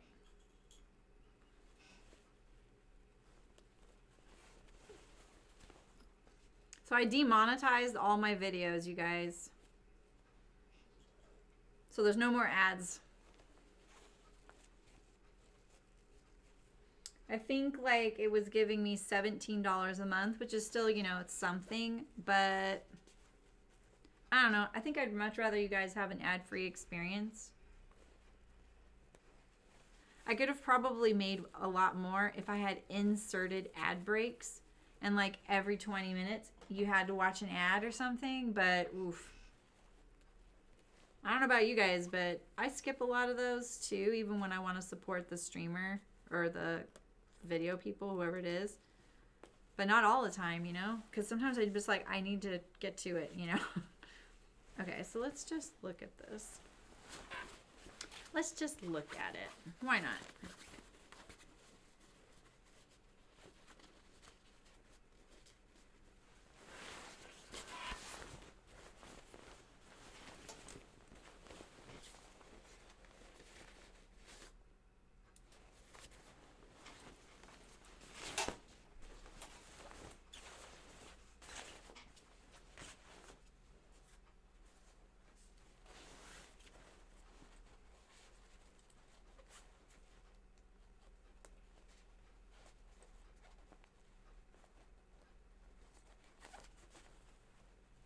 Oh, come on. There we go.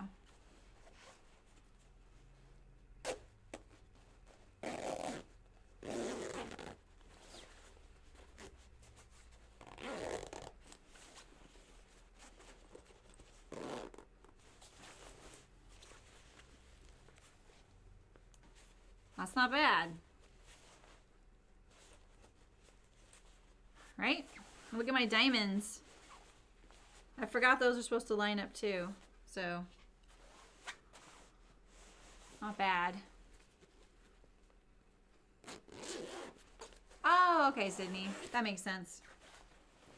I've kind of been curious about it because I was wondering too, like, how that could support some of the video producers that I watch and then not have to watch ads, but just like pay like a flat fee. I wondered if it supported them much, you know, like how it supported them.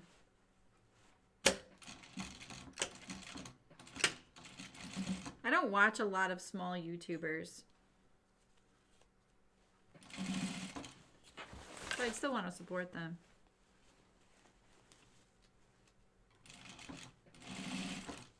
And sometimes the ads, I don't agree with some of those ads. You know, I'm like, ooh, I am not watching this ad.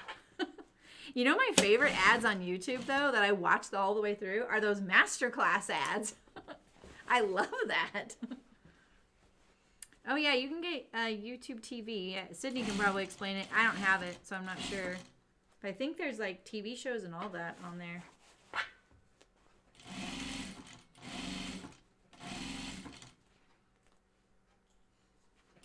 I'm kind of curious, yeah, to understand it, too. Oh, that's cool, Sydney. Yeah. I could do more on Patreon.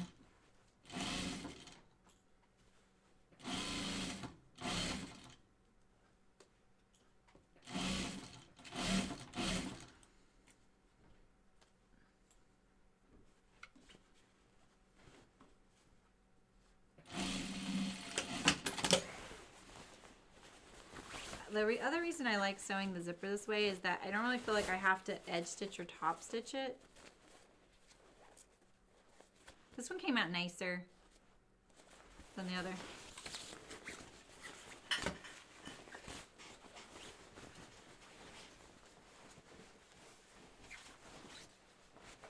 Kind of excited about this, you know? Those masterclass ads are so cool. I know. I got really sucked into this one with Neil deGrasse Tyson. I don't know. I've never done the masterclass. Oh, maybe I do need to edge stitch this. The lining's already creeping into my zipper. Yeah, look at that. What's going on here?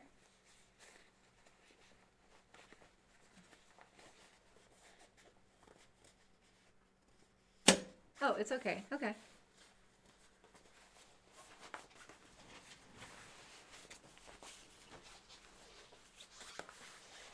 Yeah.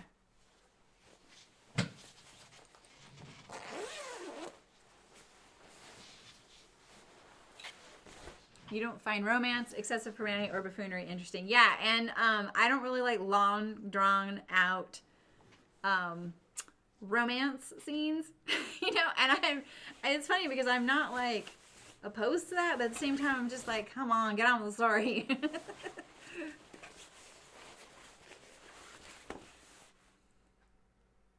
Oh, Eliza, some of the ads on YouTube are for this thing called Masterclass. They're like really long ads, but it'll be like Neil deGrasse Tyson, and he teaches you something. You can take the master class, so you have to pay for that. So it's an ad for Masterclass, but they have the most amazing people on there, and I always watch the ad. It's so good, and it's like mostly people you've heard of. I mean, everyone from Stephen King to an astronaut to scientists to writers, artists, chefs. I mean, everybody, you know, is on there, and it's really cool. All right, I think I'm going to edge stitch this as far as I can. How far can I get up there? I can get up there pretty far. So I'm going to edge stitch this. And I'm going to switch from my presser foot. I get a lot better purchase on the fabric when I use the full presser foot. That's why you never see me use the vinyl foot either. That thing is pretty slippery.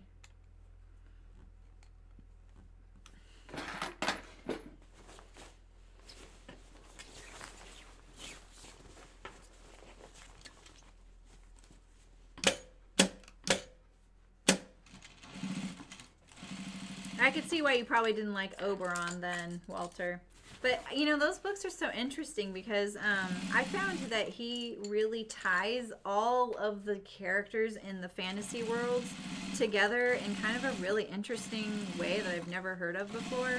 And he makes it kind of relative and valid, you know? Yeah. Exactly. 50 Shades of No. I never read the 50 Shades of Grey. I have this really funny story that's going to make me blush. That I was going to Stitches West. You know, I was a vendor at the time, you know, and so I had already probably driven to Washington and back for Madrona, and I needed another book, and I was home for one day, right? And so I'm gonna get as close up there as I can. And so I kind of, you know, like we were going through so many books that it wasn't like I had one sitting around. I always used to I used to use my credit and listen to the book, and then use a credit, listen to the book. I never used all my credits and let them sit there, so I could keep track of what I had listened to and what I hadn't, right? And when you're always looking for books, you've kind of seen it all, right? And you start getting kind of like, I'm not interested in that, you know? So I took this book, I don't even know what it was called now, what it was recommended, and the way it was pitched in the description was not what I got. And so there I was, almost a week later, I'm like driving home from Stitches. I just finished, like, while during teardown, listening to my last 20 minutes of the book I had been listening to. And then in the car, I fire up this other book, and oh my gosh, I was like trying to mute it fast enough to go through toll booths. I was like, okay, this is so distracting. So I turn it off because it was so racy, you guys. It was definitely like the 50 Shades of Grey book. I don't know why. Otto recommended it to me. And then I'd get really bored, and I couldn't find any TV or radio station. There was, I didn't have any music with me. I just never bring music. I didn't have any downloaded on my phone. And so I was like, maybe they'll just get back to the store, and I'd try and turn it on again. And man, that book, I got home really late, like 11:30 at night, and, kissed my husband, like, hey, I'm home. He was asleep in bed, and I was kind of affectionate. He was like, what are you doing? I was like, sorry. It's a book. The book. It was so funny. It's like, all right, this book. I never finished it. And in fact, I returned it. Oh, I got this from the Rain Shed. Yes, exactly. That's how I feel about Outlander. Don't tell my mom. Thankfully, my mom doesn't watch my streams. My mom is a really big Outlander fan. I've listened to most of the books, but those books get I can't have them out loud in my shop. You can hear in my shop from the other side of the door, and I've definitely been running to the speaker before to kind of mute something, you know. Oh my gosh. Yeah, Eliza got this from the Rain Shed, and if you look up that website, it's The Rain Shed, and they're in Oregon.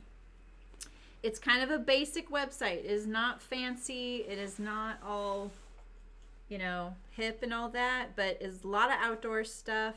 I know I'm really liking this color too. I thought it was a little bold, but now I'm kind of really into it.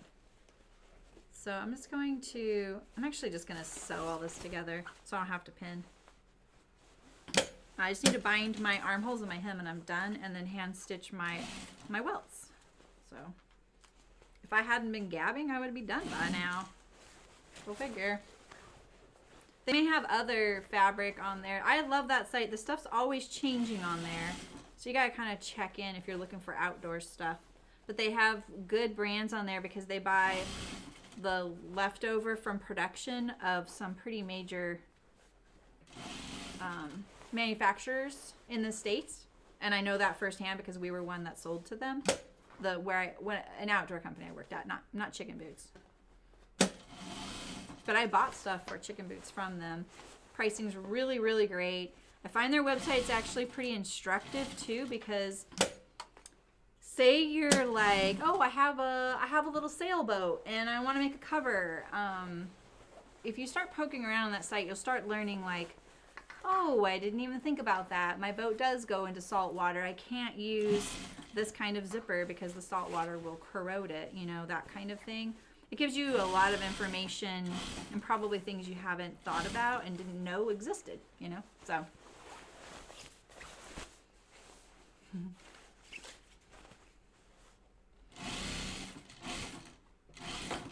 All right, so we have this one.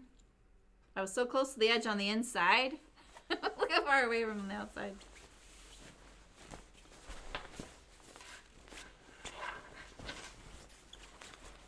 Trying to get my lining to behave in there. I'll probably stitch in the ditch or just maybe tack it. Because remember, my collar's actually not attached there.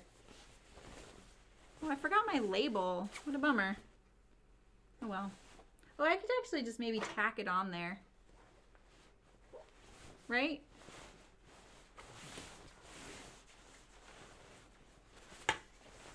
Maybe I'll just put it right here.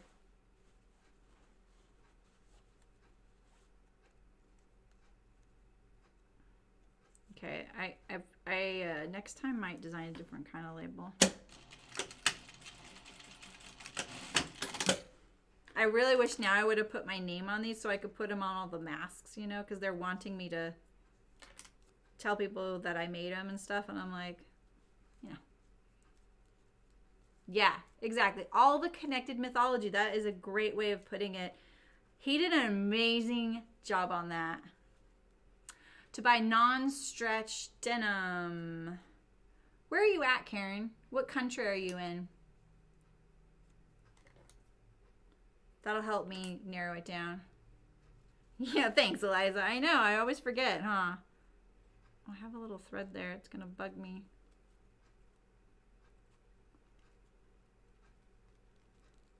Where's that thread coming from? Let's just pull it to the inside. There we go.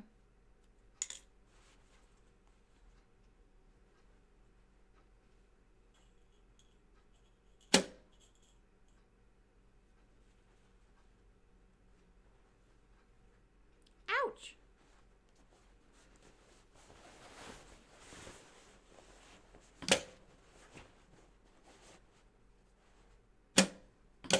Yeah, I think my only pet peeve with those Iron Druid books is that he'll release a new one and it's, oh shoot, it's literally an hour and a half long.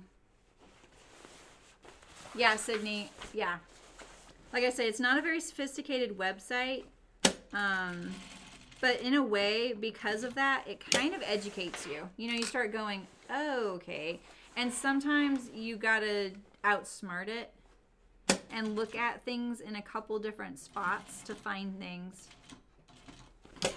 But they're also really helpful. At least the original owners were really helpful.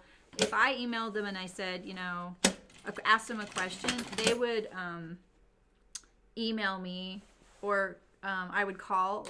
They were really responsive and really helpful. And they also ship immediately. It's not reversible because the zipper's not reversible. Chicago. Oh, okay. I don't know about if Gather Here sells online.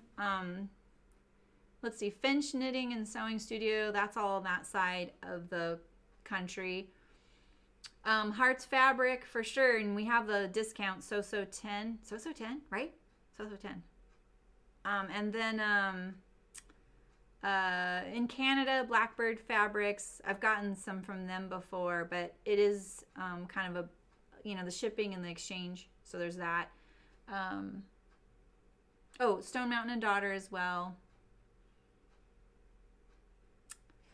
Where else, you guys?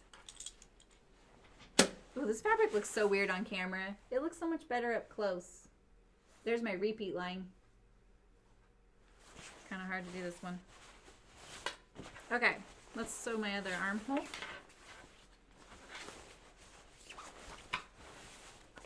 My vest is almost done though. All I gotta do is the binding, which is the fun part.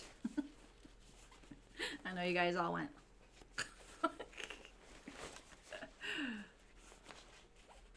Where did you get it, Terry? Did you say where you got that, Terry? I'm so paranoid I'm gonna miss comments. Because one time I looked at the actual live streaming control room and I saw someone's comment that didn't show up on that screen. LA Finch. Oh, there's a LA Finch?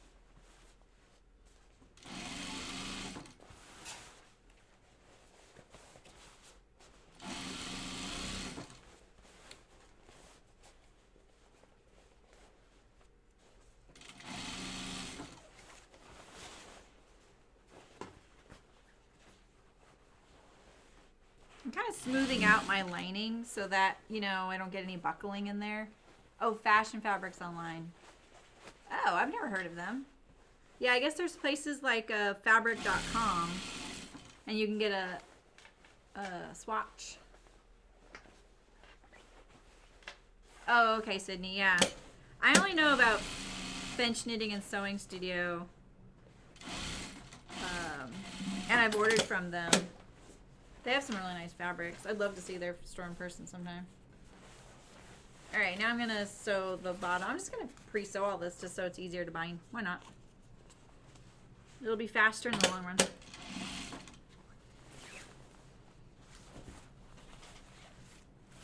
So you can see my jacket's not quilted together, right? So it lacks that. But you also can't see my pockets, which are feeling mighty bulky in there right now. I think I would really like to tether those, but maybe once this is all sewn, it'll actually behave better.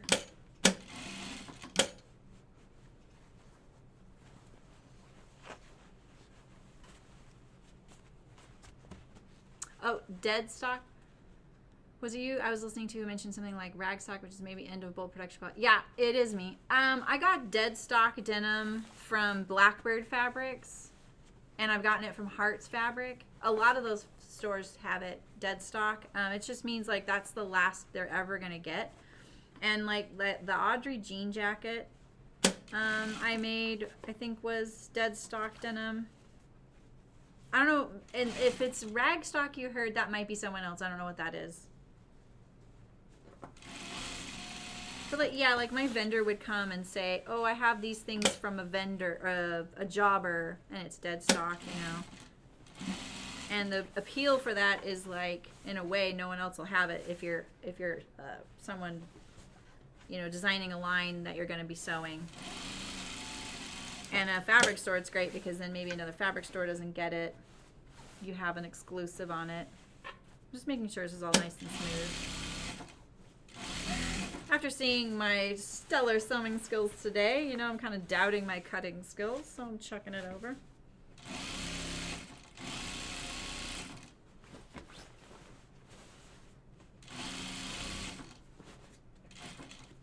Push my seam allowances towards the back. Oh, I forgot lunch today. Shoot. That's a bummer.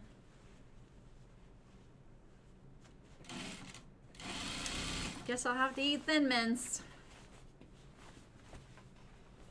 You know, I kind of wish I would have put an interior pocket. Could I do that still? You know, like a little chest pocket. I kind of like that because I like putting my glasses in a chest pocket up here. Because in my pockets, I put my keys and my phone, and I put the dog bags and the leash sometimes, you know? Oh, okay. Ragstock's kind of a cute name for a fabric store. Do I have fabric for a patch pocket? I have a project bag over here I need to sew. Maybe I can steal one of these pieces here. I'll just steal this and put a little chest pocket. I got a lot of this fabric. They sent me, poor Spoonflower, they had this one time where they sent me fabric and there was a flaw. You can see, it's right here. Can you see this line right here? Wait. Can you see that black line right here? It ran the entire 25-yard roll. We were all really sad. I was like, I hate to tell you guys this, but there's this weird flaw. And he was like, whoa, you're right. And they sent it again. And they said I could keep this. Or no, I know what they did. I just said, you know what, I don't want to throw this away. I'll just work around it. Just give it to me at a discount. That's what they did. But, yeah, that was kind of a bummer. I want this chest pocket on the other side, though. Because I'm right-handed.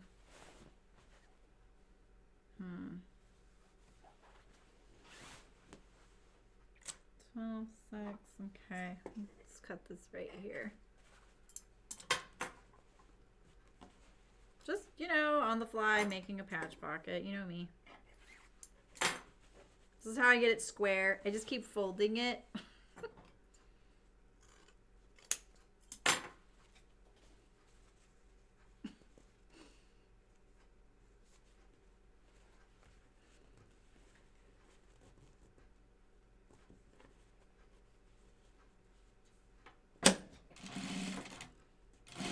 Wish I would have thought this before I put the zipper on, huh?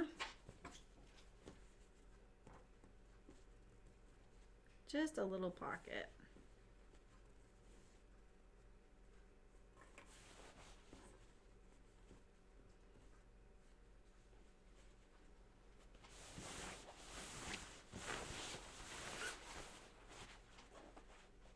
That's right. This is the side I want it on, but I don't feel like taking it out. I'll just put it over here. It'll be fine.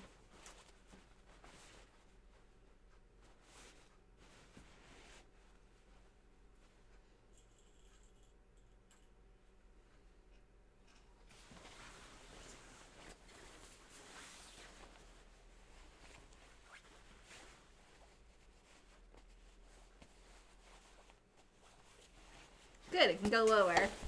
There we go. Like right about there.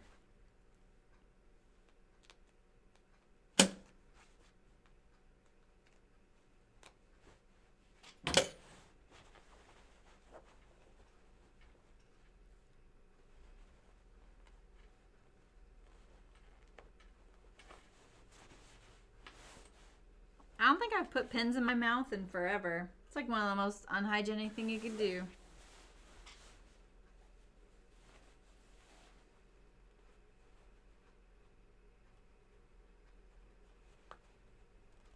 Just gonna pin my pocket in a few places, and then hopefully I can keep it straight when I go to sew it, because it's gonna be kind of hard now that I've got it a little bit limited.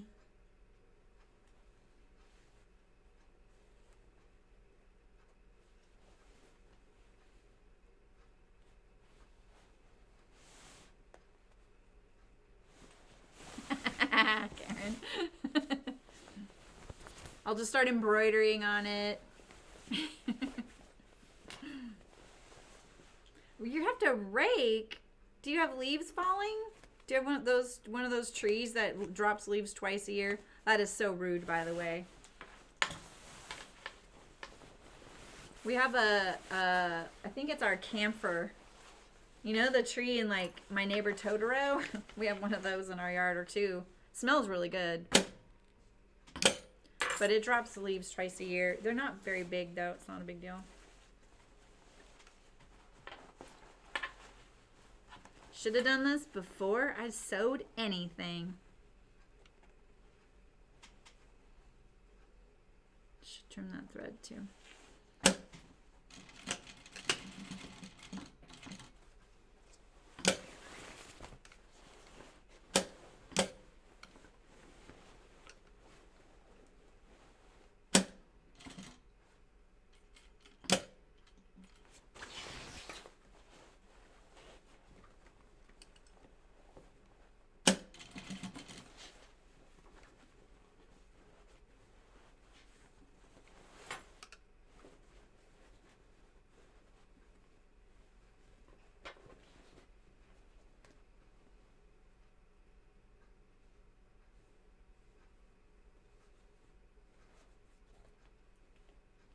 I'm try-harding, sorry. Yeah.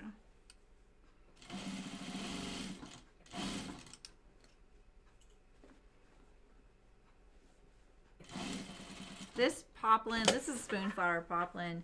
It's such a pleasure to sew. It is kind of so tightly woven that you know, you can't use a really fine needle on it, I think, you know. And if you have to take it out, like something, the needle holes are pretty unforgiving on it.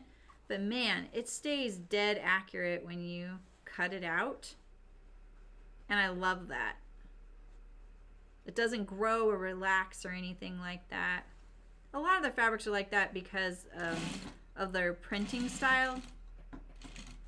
You know, and this was one of our favorites. In fact, when Spoonflower changed it, they consulted us because they were just like, we're getting rid of this fabric and you guys buy a lot of it. So we want to help you with the transition. They were really nice because I was a pro member. And they added pro like along the way. And it was such a great service because you had your own kind of like a personal rep you could talk to and say, hey, I'm looking at buying a lot of fabric and can you tell me more about this or whatever. And they would sometimes send you samples with your design on it so you could see what it was like. It was very nice, very worth the money when you're buying that much fabric. Ooh, this looks really crooked, doesn't it? Is it crooked? Is it crooked? Is it crooked? Why did I take out all those pins?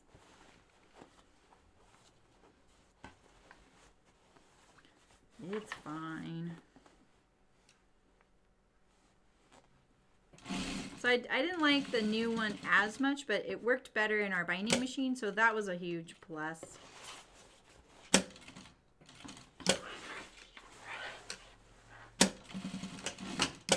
Let's see how I did.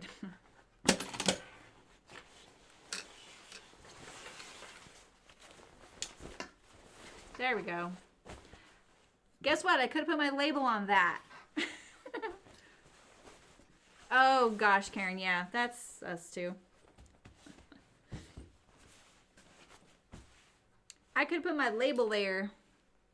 Oh well, I kind of like where the label ended up. All right, so let's continue stitching this edge and then we'll put our binding on.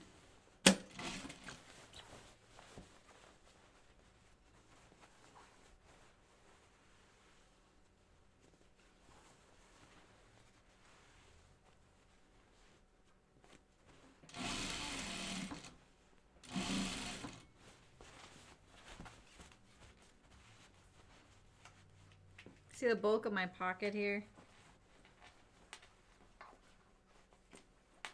kind of pushing up right there. It's such thick fabric. I think I'm actually going to make my pocket a little smaller right here and trim it off. Like this.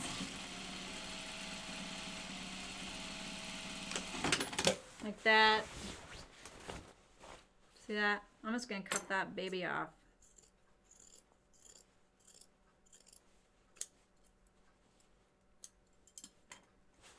Let's see if that helps.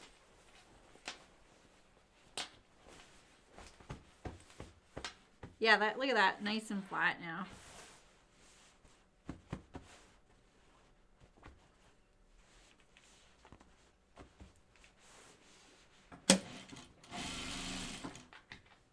We should check the other pocket while we're at it, right? Oh, you taking off? Malin, night, Malin. Nice seeing you. It was really great seeing you. Sleep well. Yeah, it's true, Sydney. Where to begin exactly? You know,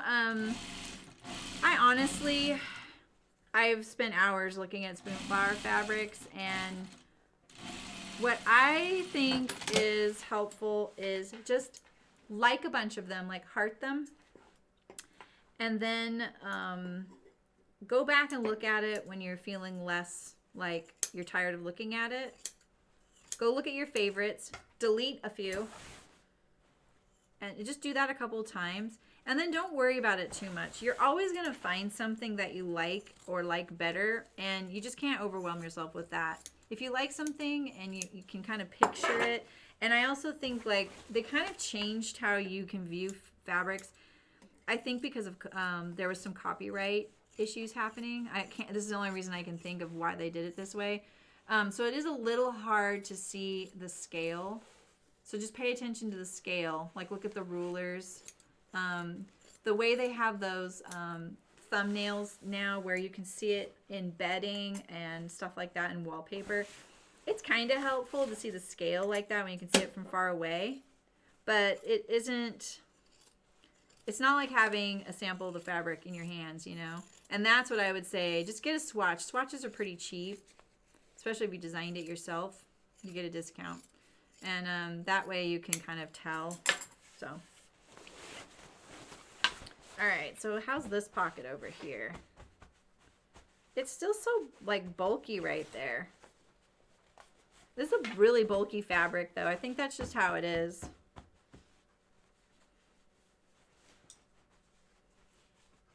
It's like folded up right there. I'm just gonna, well, I'm gonna stick my hand in there.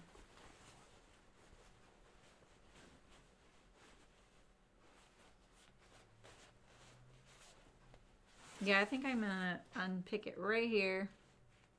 I think it wants to go through the hem like that other side just did. And then that way we can trim it and anchor it.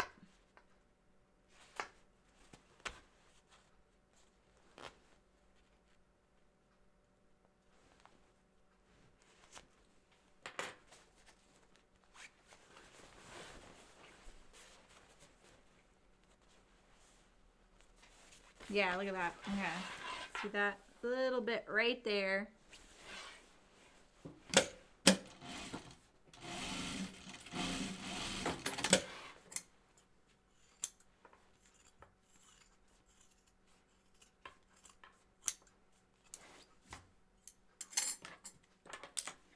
Binding time. Thanks, Sydney. I'm pretty happy with it. Yeah.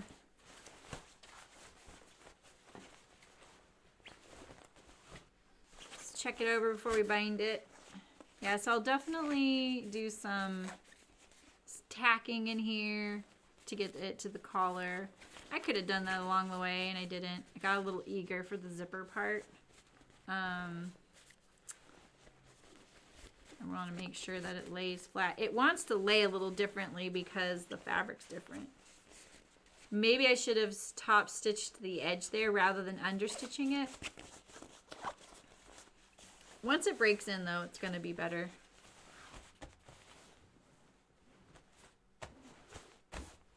All right. I have knit binding, too. This is the only one I hoarded.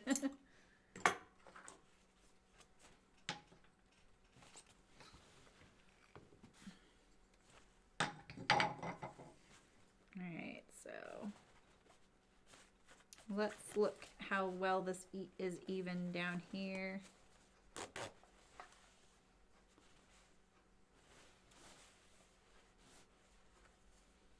Looks like I hacked that up with like hedge clippers, doesn't it?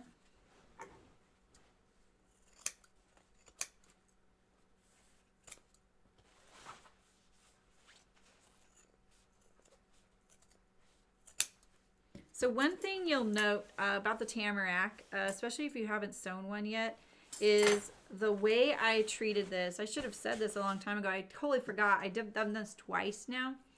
So the Tamarack in the pattern is a curve right here, but the curve goes like this. Rather than coming at a right angle to the side seam like I did it here. I did a shirt tail hem, like a classic shirt tail hem. Oh, I can tell you. Hey, Jan. Jan, you are in a mask making frenzy as well. And the reason I like this a little bit better is because of the sewing steps. But the other way, what you do is you would bind your front, bind your back, the hems, and then you sew your side seams together. Because you can't do continuous binding the way that hem is. There is kind of a nice look to that. I like the look of the Tamarack the way that it does this on the front rather than this like mine is. So, well, this is I'm using the Tamarack pattern. I can't really do that. But I can tell you guys how to do it, so. Yeah, yeah, I know. I just got kind of conscripted to do like 300. So the reason I don't use my binding machine is, and I could, I gave an example of why I can't, but like in this case, I could maybe, I'm a little close there because I have a edge that I'm going off of. But like on the armhole, because the binding machine comes on to it like in the middle like this, you have this binding tail that's sewn right there, right? And then when you come back around and you meet that little tail, you can trim it close and then go over it, but then you have to deal with that. So you have this like sewn piece of binding. And if you look at like things made that are being sold on shelves, what they do is they fold it back and then they bar tack it, especially because it's usually grosgrain ribbon. It's not double fold binding. Or what they do is if it's like a upscale brand, they're going to back it off like rip out a few of the stitches of the binding, because remember it's like sewn like this, right? I have tons of it sitting right here. So this is how it would be, right? There'd be like this little tail off of your coat, so you could rip out some of those stitches and then fold it and then make it continuous, but otherwise it wouldn't do that. So yeah, I figured you'd get that. So all right, so I'm just gonna start on the inside. I'm just gonna trim all that in a second because I'm gonna have to do it again anyway.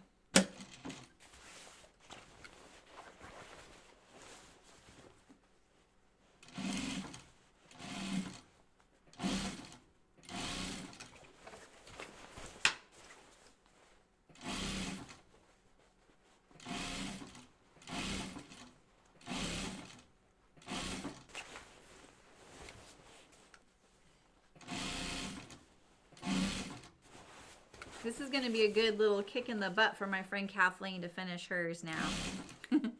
She has hers on her design board. It looks so cool. She picked, she has the exact same cat print that I have that I've made the hillside tote out of, the first hillside I made out of. And I made I think a portside dot kit with it too. It's going to be cute. Hers is going to be really cute. It's going to be a statement. I love it. But she's kind of noodling on it right now and how she wants to quilt it. Because she's going to go the traditional route. And she's going to do a jacket, actually. She decided at the end. But it's kind of cool that she just, she's a quilter mostly. So she has a design board on the wall like a lot of quilters do. And she just has the pieces kind of stuck on it. It's kind of cool. I kind of want to do the same thing for my sewing projects, even though they're garments. Just trimming this all up now. That nice even seam allowance. We'll do our other armhole. The garbage can's in a different spot right now. It's really throwing me off. Yeah, I can see my binding machine can't do this. It can't fold it back and make a nice clean start and stop, you know. It's great for when you're going onto it and off of it at a cut end, not in a circle. So.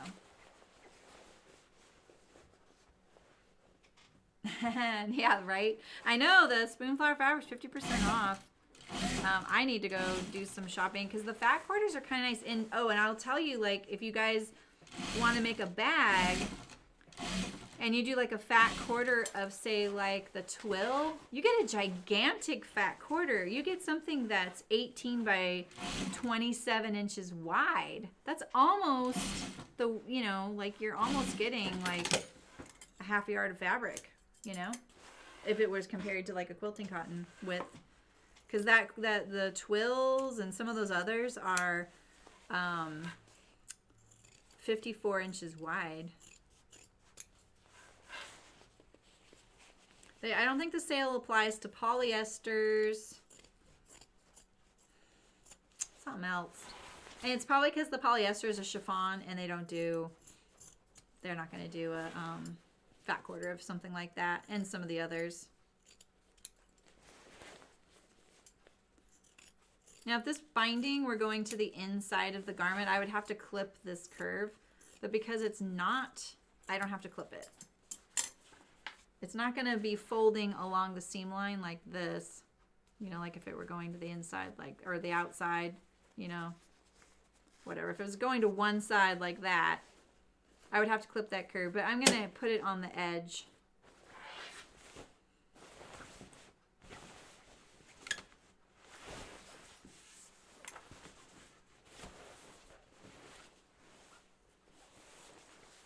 What am I doing here? Why am I confused? This is how I do it.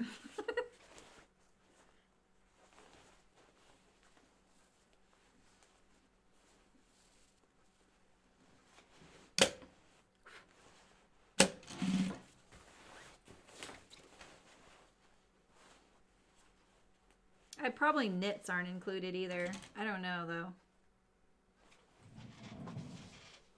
I forgot I sent my all flying. How much? Well, that's a good question. If you're gonna do like one fabric for the outer and one fabric for the lining, I think like 3/4 of a yard for the outer, maybe a yard if it were narrower, like the 44-inch wide. I think you could get the lining in a half yard. It might be tight. Like if you want to be like make sure you're gonna have enough, I'd get a yard for each. I'll try and figure that out for you soon, Karen.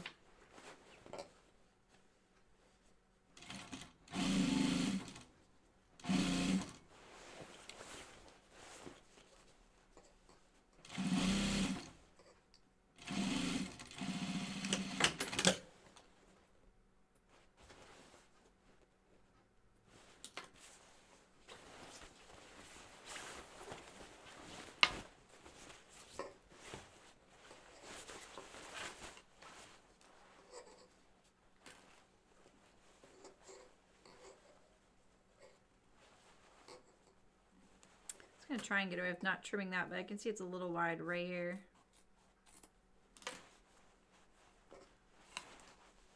Anytime you want to get away with something, it's probably not a good idea, right?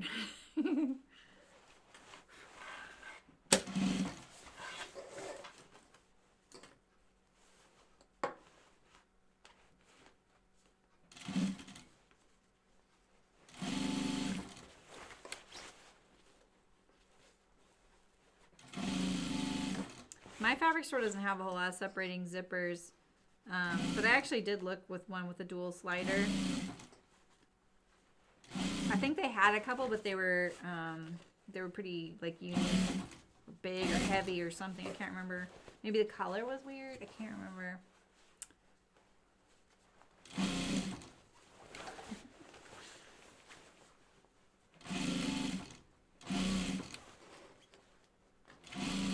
Plus, my binding machine hates this fabric.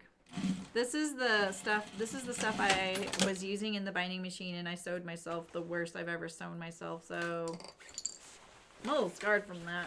Let's see how it looks.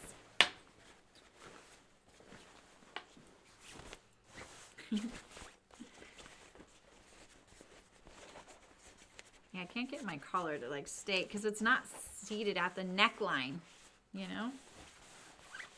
I should have just tried to. That's looking pretty cute. I'm happy with that. You won't see the lining when I'm wearing it, but it's nice to see a little hit of it there, you know, and on the bottom. So let's see. This did line up kind of okay, right?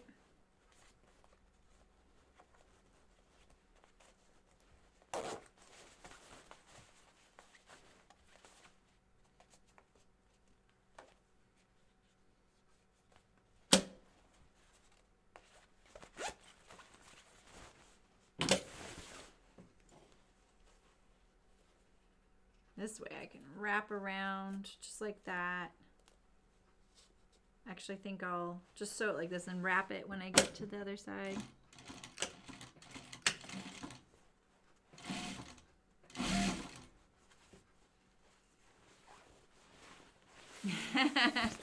I know, Terry.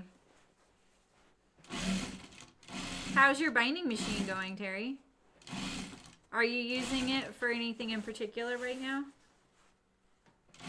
I'm gonna check Facebook afterward and see. Oh, really, Angela? That's fun. This is a fun project to sew.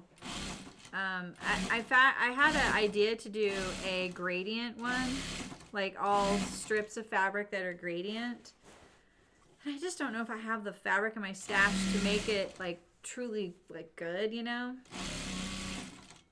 I don't really need another Tamarack or anything, but I really like sewing this project because it is pretty simple to fit. It's pretty simple to sew. And it has a lot of versatility.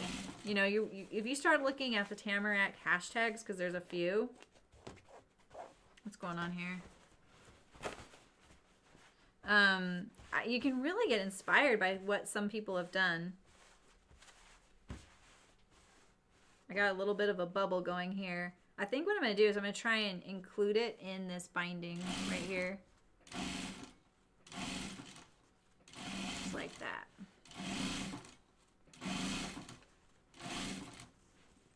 Let's get rid of this. So let's look at where this one's stitching is at. It's like right there.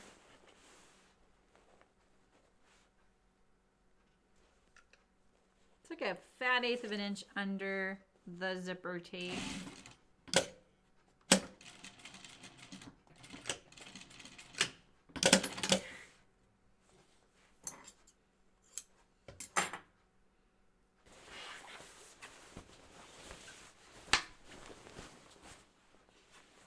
Thanks, Karen. Yeah. Yes. See, NorCal ladies need their vests. I know someone was like, "I need sleeves if I need a vest, I need sleeves." But I was like, "Yeah." I don't know where you're at, Angela, but I know here the spring is just perfect for vests. What you should be worried about, Terry, is when I'm like this, and I'm really pressing hard on my scissors. I'm always worried I'm gonna cut my finger off. I'm gonna trim this nice and consistent.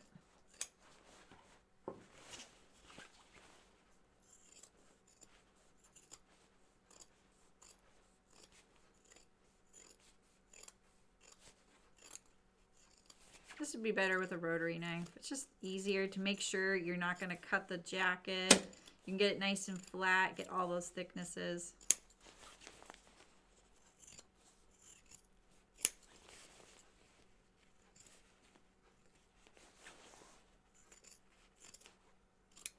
So don't forget, like I said at the beginning, just in case you guys got here late, Barbara told me that all the classes on Blueprint are free right now through the 9th. So if you're interested in any of class like that. Yeah, right, right, Angela. Hi, Helen. How much binding? It's only on the armholes and the hem for this one. Not bad. That's not much. You can handle that, Helen. There's quite a bit more if you sew it the way they have you sew it, though, because you have to do the side seams, the shoulders, the neckline, and the center front. So this is a lot less. Do you do a lot of quilting, Walter? I'm trying to think if I've ever used it as a binding on a quilt.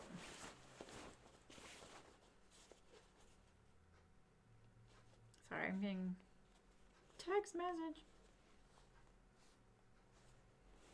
Alright, so this is how I'm going to finish this. I'm going to use my little envelope technique, fold it toward me. I say this like a ton in my videos on the patterns and in the instructions. So fold down the corner and then do the regular folding just like that. And get a nice little edge there.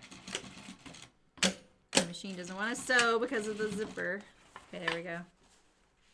Now I just need to cover up my stitching and we're good to go. Let's get the binding out of the way.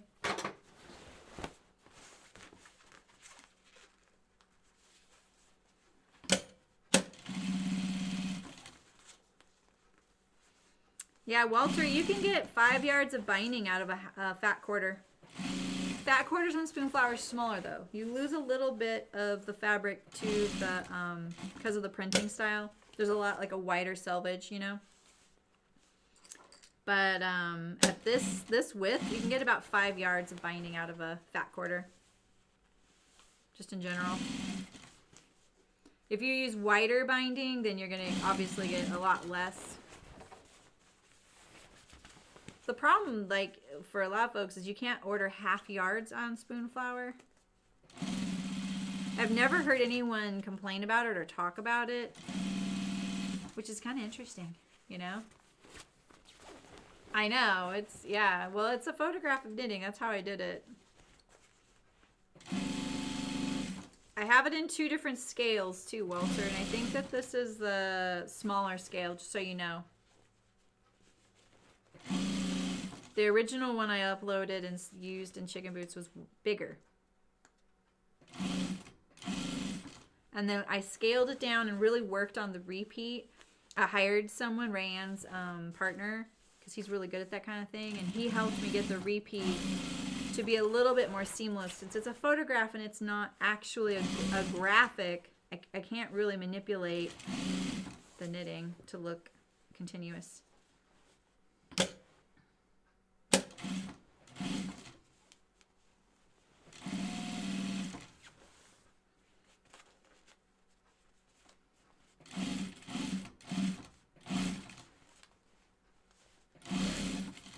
Okay, here's my beginning, same thing.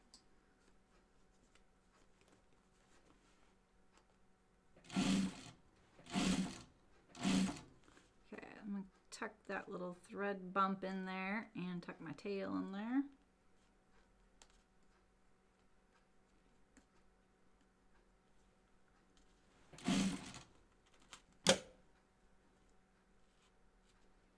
Come on, thread bump.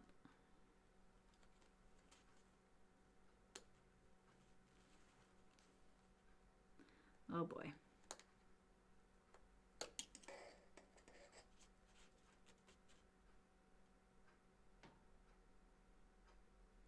Come on.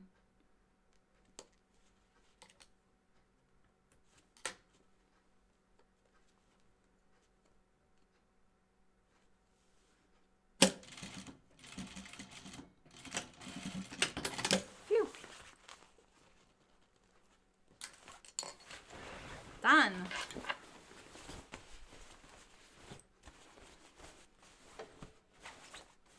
So I just need to hand stitch my welt right here, and I'm going to anchor my collar in a few places. I'm kind of tempted to stitch, you know, in the ditch with the purple thread, but it'll show on the inside, you know.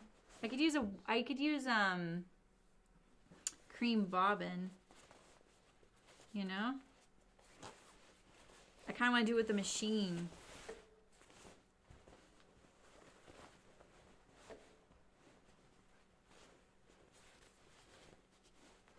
What do you think? What if I just top stitch my collar between the shoulders? My hair would cover it too. Let's see it full screen.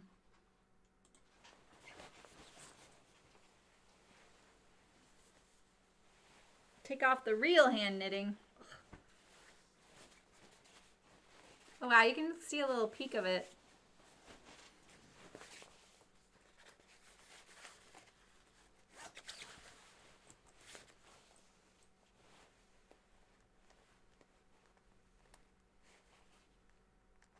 This zipper is not that great.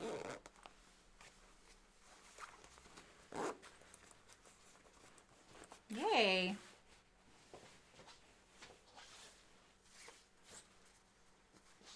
Looks pretty good. And I like the nylon so that now I can pick Loki up and I don't get covered in dog fur, you know? I like that.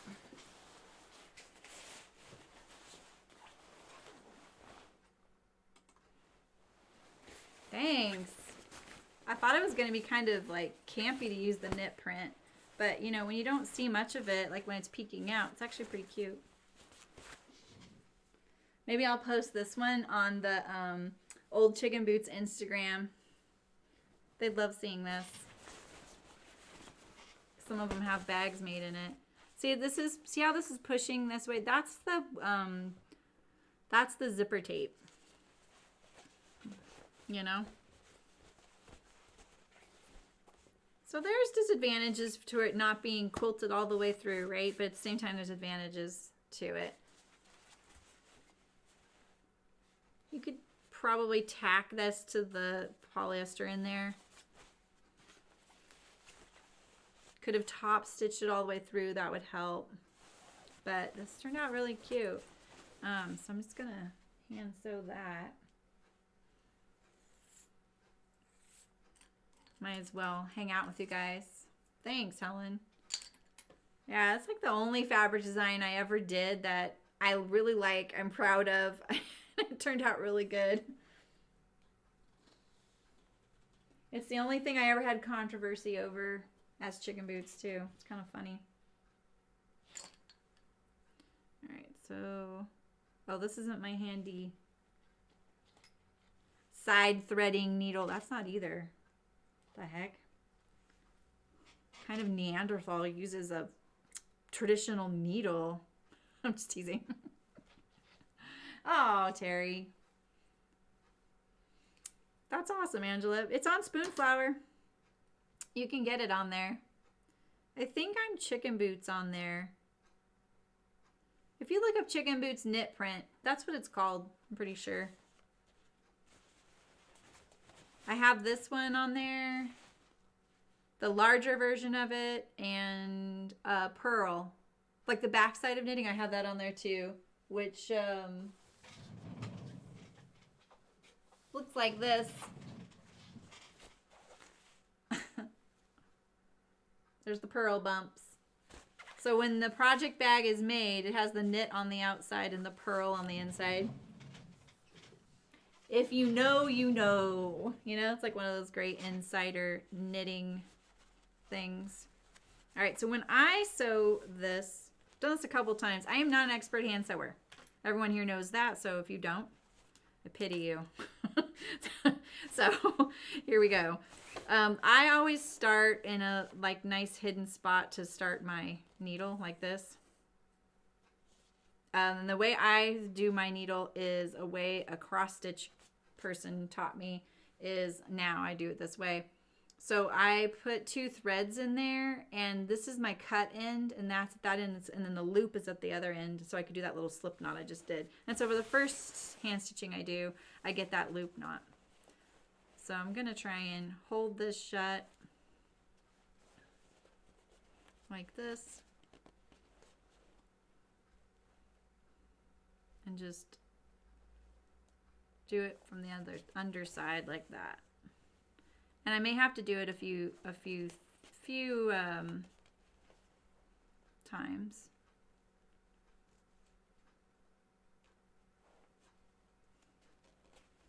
Yeah, it's on Spoonflower. We can look it up together if you want. I even get a little money for it. Spoonflower sends me a thing every day and tells me if I've made money or not. It's kind of fun. I think yesterday I made $1.65. It adds up though. Like I make about enough to pay for a pro membership a year. So I make about $250 a year on that fabric.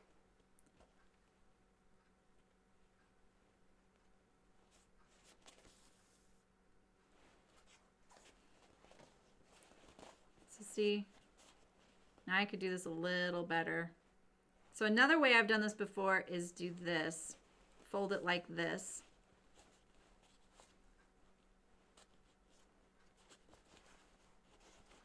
Yeah, if you look up Chicken Boots knit print, I'm totally not trying to sell you guys fabric. I don't make a living on it.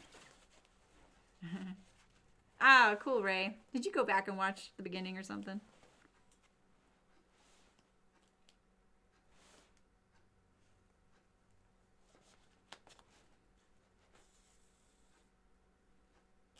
Do you see all these little white threads? It's that polyester batting. It's pulling through a little bit. Exactly, Ray. I make more money on my Chicken Boots knit print than YouTube ads.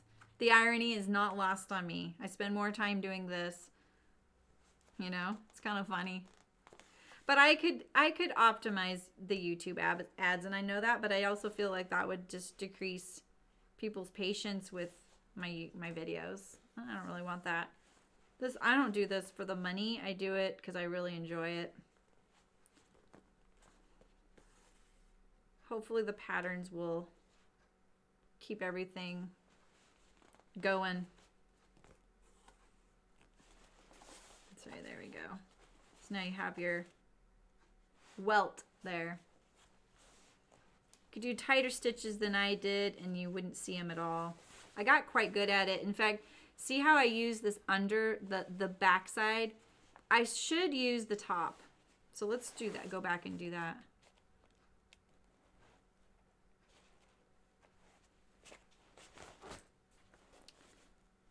It's awkward, I know.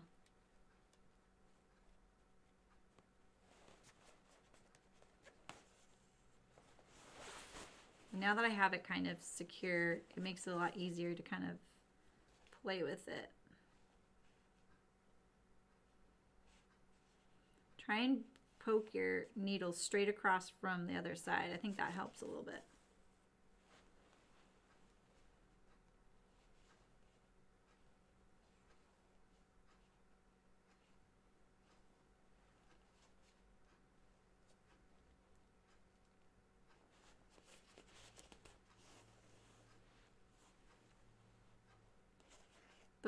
The white polyfills really doesn't help to make it invisible. It says, "Here, look at me." See that right there? But I can pull that out later. I don't think there's any harm in stitching this over a few times like I'm doing either, because this is a major stress point when you're using your pocket. So it's probably good to reinforce it like this anyway. So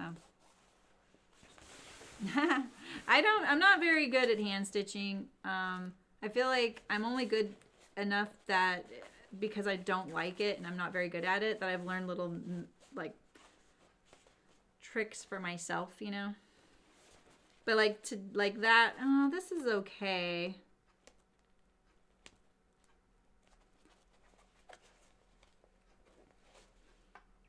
It's okay. It probably looks okay on camera. Do you guys? It could look a little better. Let's see. Is that what I want? All right, now I'm just going to finish it off. I'm not really going to hide it from myself where I did it, because if I want to remove this and do it better later, it'll be easier to find this tail. Sometimes hand stitching is harder to take out than machine stitching. You know what I mean?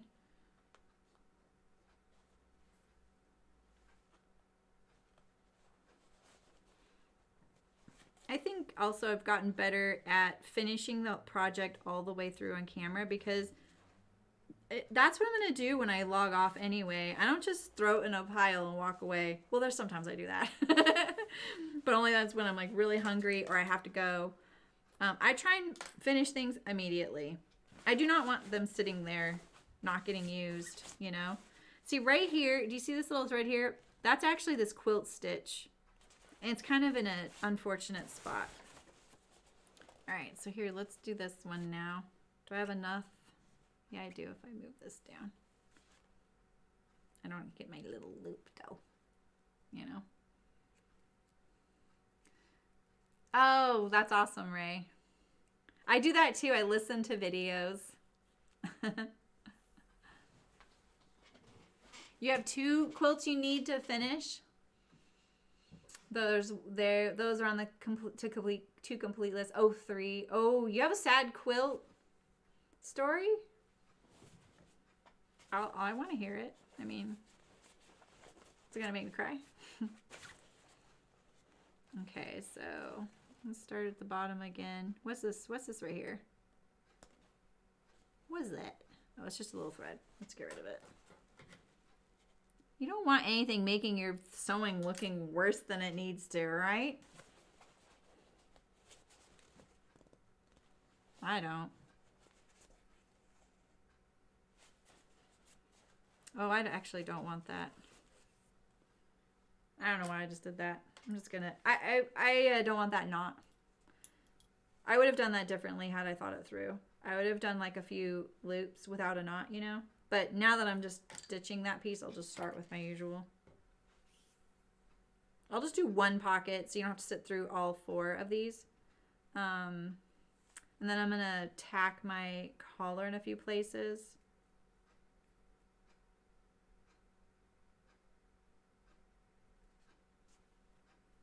Okay. I want my needle to come out down here at this corner. That's where I want it to start.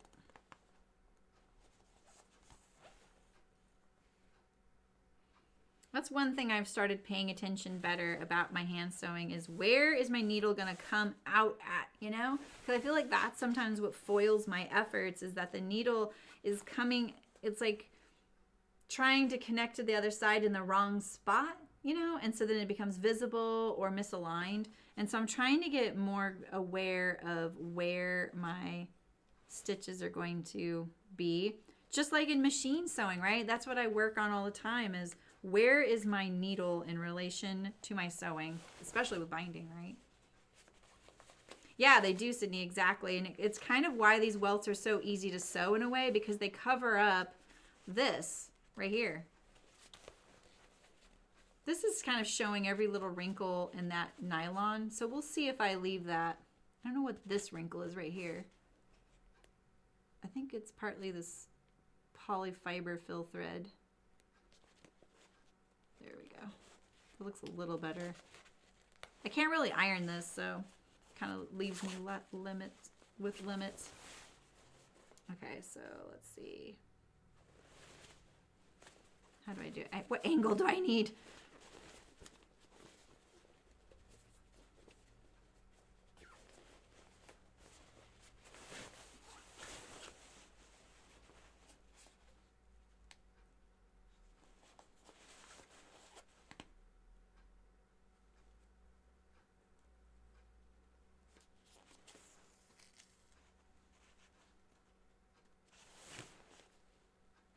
Okay, wait, did I do that wrong?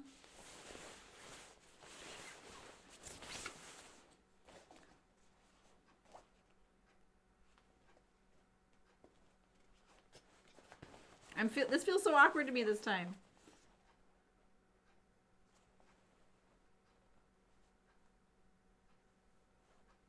I didn't do the inside one first. That's partly what it is.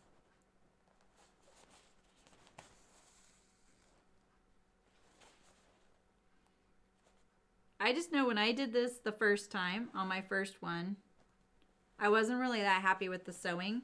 And I never went back and did, I think I redid one because I had to.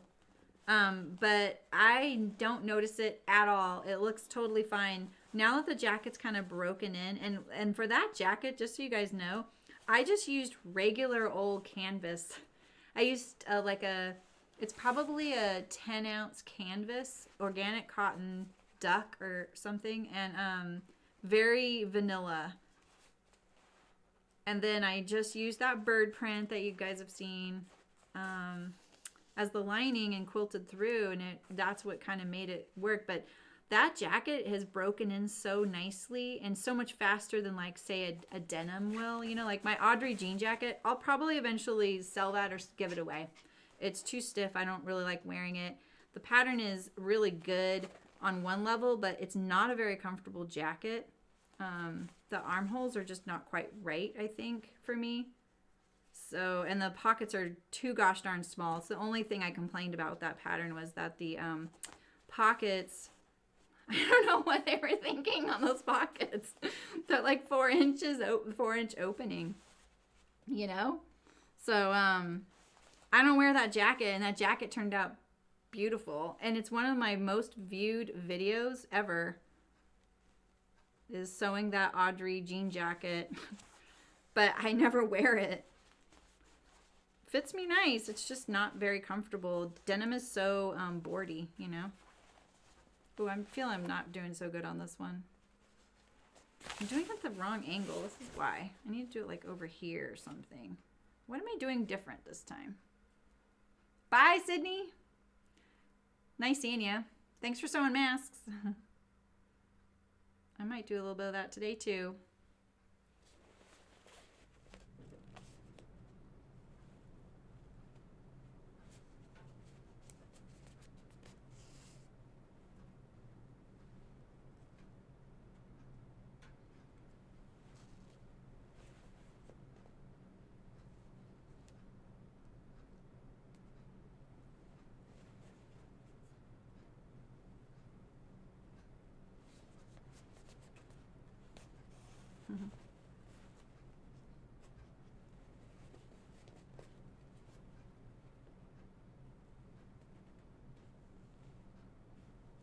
I'm getting so much of that polyfiber fill. Look, see it? It really gums it up. Makes my stitching look even worse than it is. Which is too hard. That's what that is right there.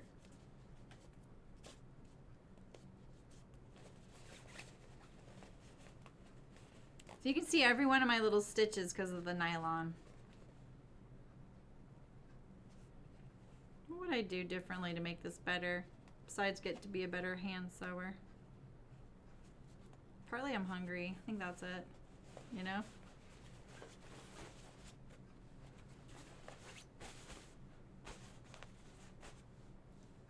I think I could pull it a little tighter so that it doesn't, you don't really see the pocket in there. Yeah, look, I didn't have any of those wrinkles before, now I do. So I need to kind of relax my stitching, I think, and also get it more lined up. I think I'm not gonna finish this one. I'm gonna leave it here. I'll probably pull that out and back it up and relax it. I think it's like one of those things, you know, when you're worried about it working, you do it too tight, and that's what I'm doing. I'm just not the greatest hand sewer. I don't do it very much. All right, so let's deal with my collar though. I want this to lay flat. And I really want to stitch it down through the collar. Do you see that? That's not good. That's my stitching, my quilting.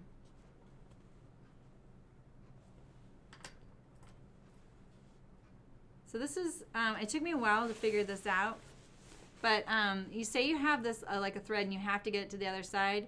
I don't know why it took me years to figure this out, but you just need to put the needle in as far in as you can and then thread the thread through.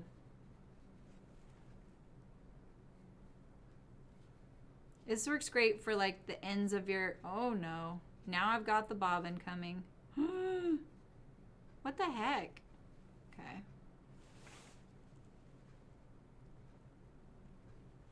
Okay, you're in there. This is great for doing for buttons when you want to pull the threads to the back side. My fingers feel gigantic right now. Oof. No, I don't want that to happen. There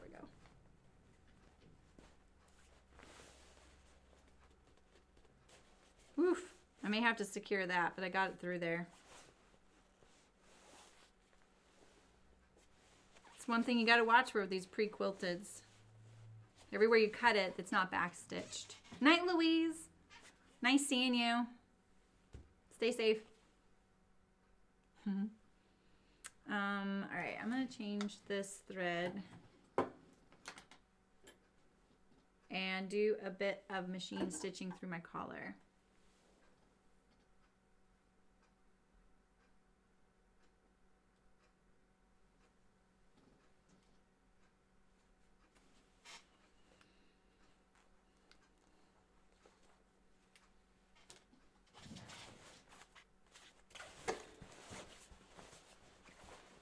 I would say like, oh, I'll just finish this in front of the camera when, I mean, from the camera, oh, front of Ozark, but I know I'll be like this on Ozark watching. Okay, so let's get this nice and flat like this.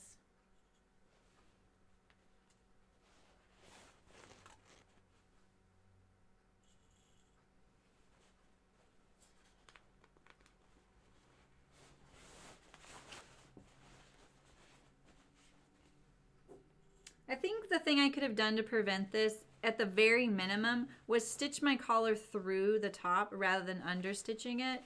It wouldn't have prevented all of this, but it would have helped, you know. I could have also attached the collar to the neckline on the inside afterwards. Even if I just took the seam, pinched the seam allowances together and sewed it in the seam allowance somewhere. Atina. What's the Atina? Hi, Beverly. I've been telling everybody about Blueprint. Thanks for telling me about that. That was you, right? Or was it Barbara? I always confuse you two, and I'm really sorry. I think you figured out that I always confuse you now, huh? All right, so I think I'm going to stitch in the ditch. First, I'm going to do it just between the shoulders to see how it looks, because I feel like this is a little bit risky.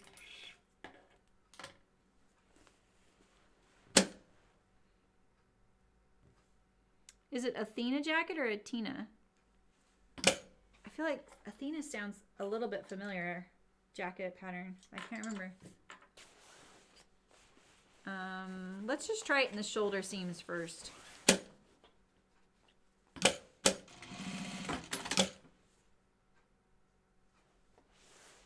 It was you, yeah. Thanks for telling me about that. I've been telling everybody.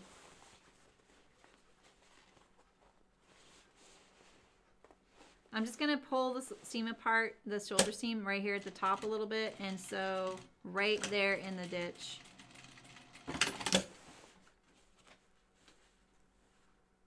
Like that. So I caught a little bit of my collar there. It's not lined up perfectly. But that does secure it a lot nicer. And then maybe I'll do it just like center back neck right here. I'm just going to do it in a couple spots. I think that'll be fine.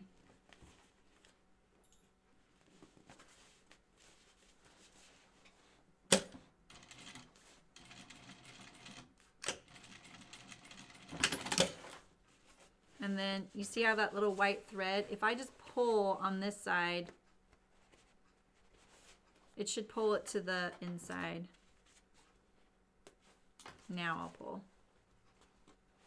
Oh, but it almost pulled all of it out. Wow. great. Crazy how much higher it is on my collar. Let's do it one more time. Oh, really, Terry? Maybe I'll see if Hearts has a denim jacket they need some, because I don't really want another one. So maybe I could get them to send us a pattern. Ooh, I'm losing that stitch right there.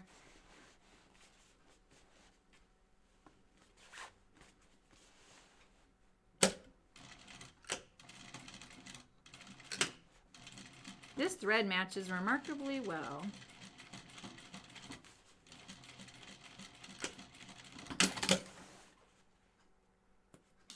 It's pretty much invisible too. You see that? Oh, yours was the Wixton Howry. Yeah, I was just wearing that. That's my studio. Well, I don't know which one you saw, but the orange one is my studio jacket. All right, what do you guys think? Do you think that's kind of cheesy? Should I hand sew it instead? Oh, a Tina. Oh, yeah. That one is really cute. I kind of remember that. Okay, I'm not going to go as high up on the shoulder this time so I don't go through the collar.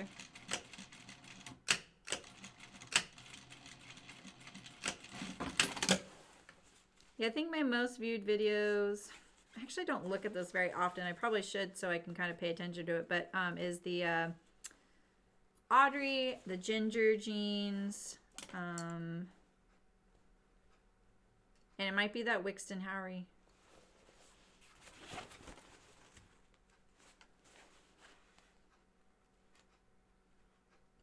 I'm just using my awl and kind of pulling, just pushing it through the stitches like that. I'm not taking it out. Just pulling that white bobbin stitch to the back. Okay, this right here, I think I'm gonna have to just sew because it's kind of getting out of control. Unfortunately. My quilt stitching.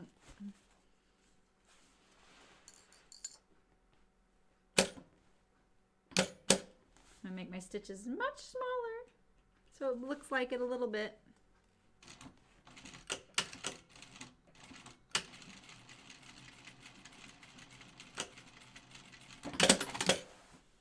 Oh, now that's too many bobbin stitches showing. What the heck? So let's go through again. Pull, pull.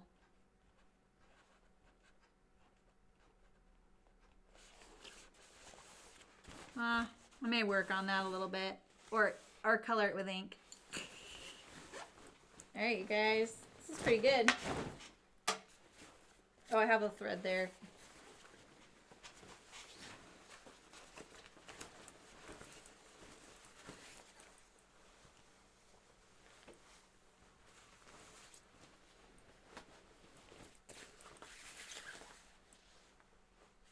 So when I sewed already, I got my eyeglass pocket right here. It's very comfortable. Yay! Now I just need to go on a walk with it, which will probably happen Monday. There we go, that's better. And so at the beginning of the video, if you're late, I did how to make the collar for this jacket. So this one was pre-quilted fabric, lined and separately sewn. So you only have to bind the hem and the armholes. Full zip, clean finished. Shirt tail hem rather than the Tamarack like this. And I still use the welt pockets, but they're inside between the lining and the jacket, which is kind of nice. So, yeah, I mean, we all have those things, right, Beverly? I have a few things like that too. This color, I'm kind of into this color right now. So, well, cool. Well, thanks, you guys. I got everything right. I think I covered it all. So this was the pattern, but I obviously made it a little different. Don't forget to bring food. My dogs would just hound me. Pun intended. I keep meaning to bring dog treats because I feel like it might be a good training tool, and I keep forgetting. We're starting to call Loki a circus pug because we're a 3-ring circus walking around. I mean, he's like, quarantine, I don't care. I just want to snuggle all the dogs that walk by, even if they're germy. I was like, dude, you need to back off. Making people nervous, you know. Well, stay safe, you guys. I'll see you next week for something. I will need a break from all the mask making I'll be doing. And I'm not sure what I'm going to do. Like, I have the Caroline pajama top. I have a Chicken Boots project bag. 300 masks. And I was thinking about doing the draping. So I'll think about it. I'm trying to do what Walter's doing and finish up my works in progress. You're welcome, Angela. Yeah, awesome. I'm glad you enjoyed it. I needed a break too. That's why I said anything but masks. We're still talking about it too, so. All right, well, have a great weekend. It's Saturday, by the way. My daughter thought it was Friday. You know, the days of the week are really weird right now. Like, I thought it was Thursday, so I'm there with you. And my life hasn't really changed much, so I don't know why it's confusing me. So, yeah, well, crisp edge. Edge stitching it would have given it a crisper edge. Like, instead of understitching it, if I would have stitched it through, that would have been crisp, but you could highlight the edge of the collar with piping. Yeah, sure, Eliza. Nice. Yeah, it's always great company with you guys for me, too. I appreciate you being here, Eliza. The thing with the piping, Walter, your only issue is if you had to stop it right here at the end. It's totally fine to do that. It's just a little awkward because you wouldn't want to carry it down, right? You just have to stop it. But I think you can totally do that. I think it'd be cute. I feel like what you normally would see is something along the lines of, like, here is your center front, and there's your zipper, and then this would be piped like that. That look familiar? That Mandarin style, you know? But yeah, with the style I did this. So your piping kind of has to disappear in that edge right there. And getting it symmetrical is a little tricky. It's totally done though, you know, like it's not unheard of. So, but I think you see what I mean. Ending the piping right there is the tricky part. It's nice when piping can go in a complete circle or have a good end point. So, yeah. All right, guys. See ya. Hasta la semana, iguanas. Bye.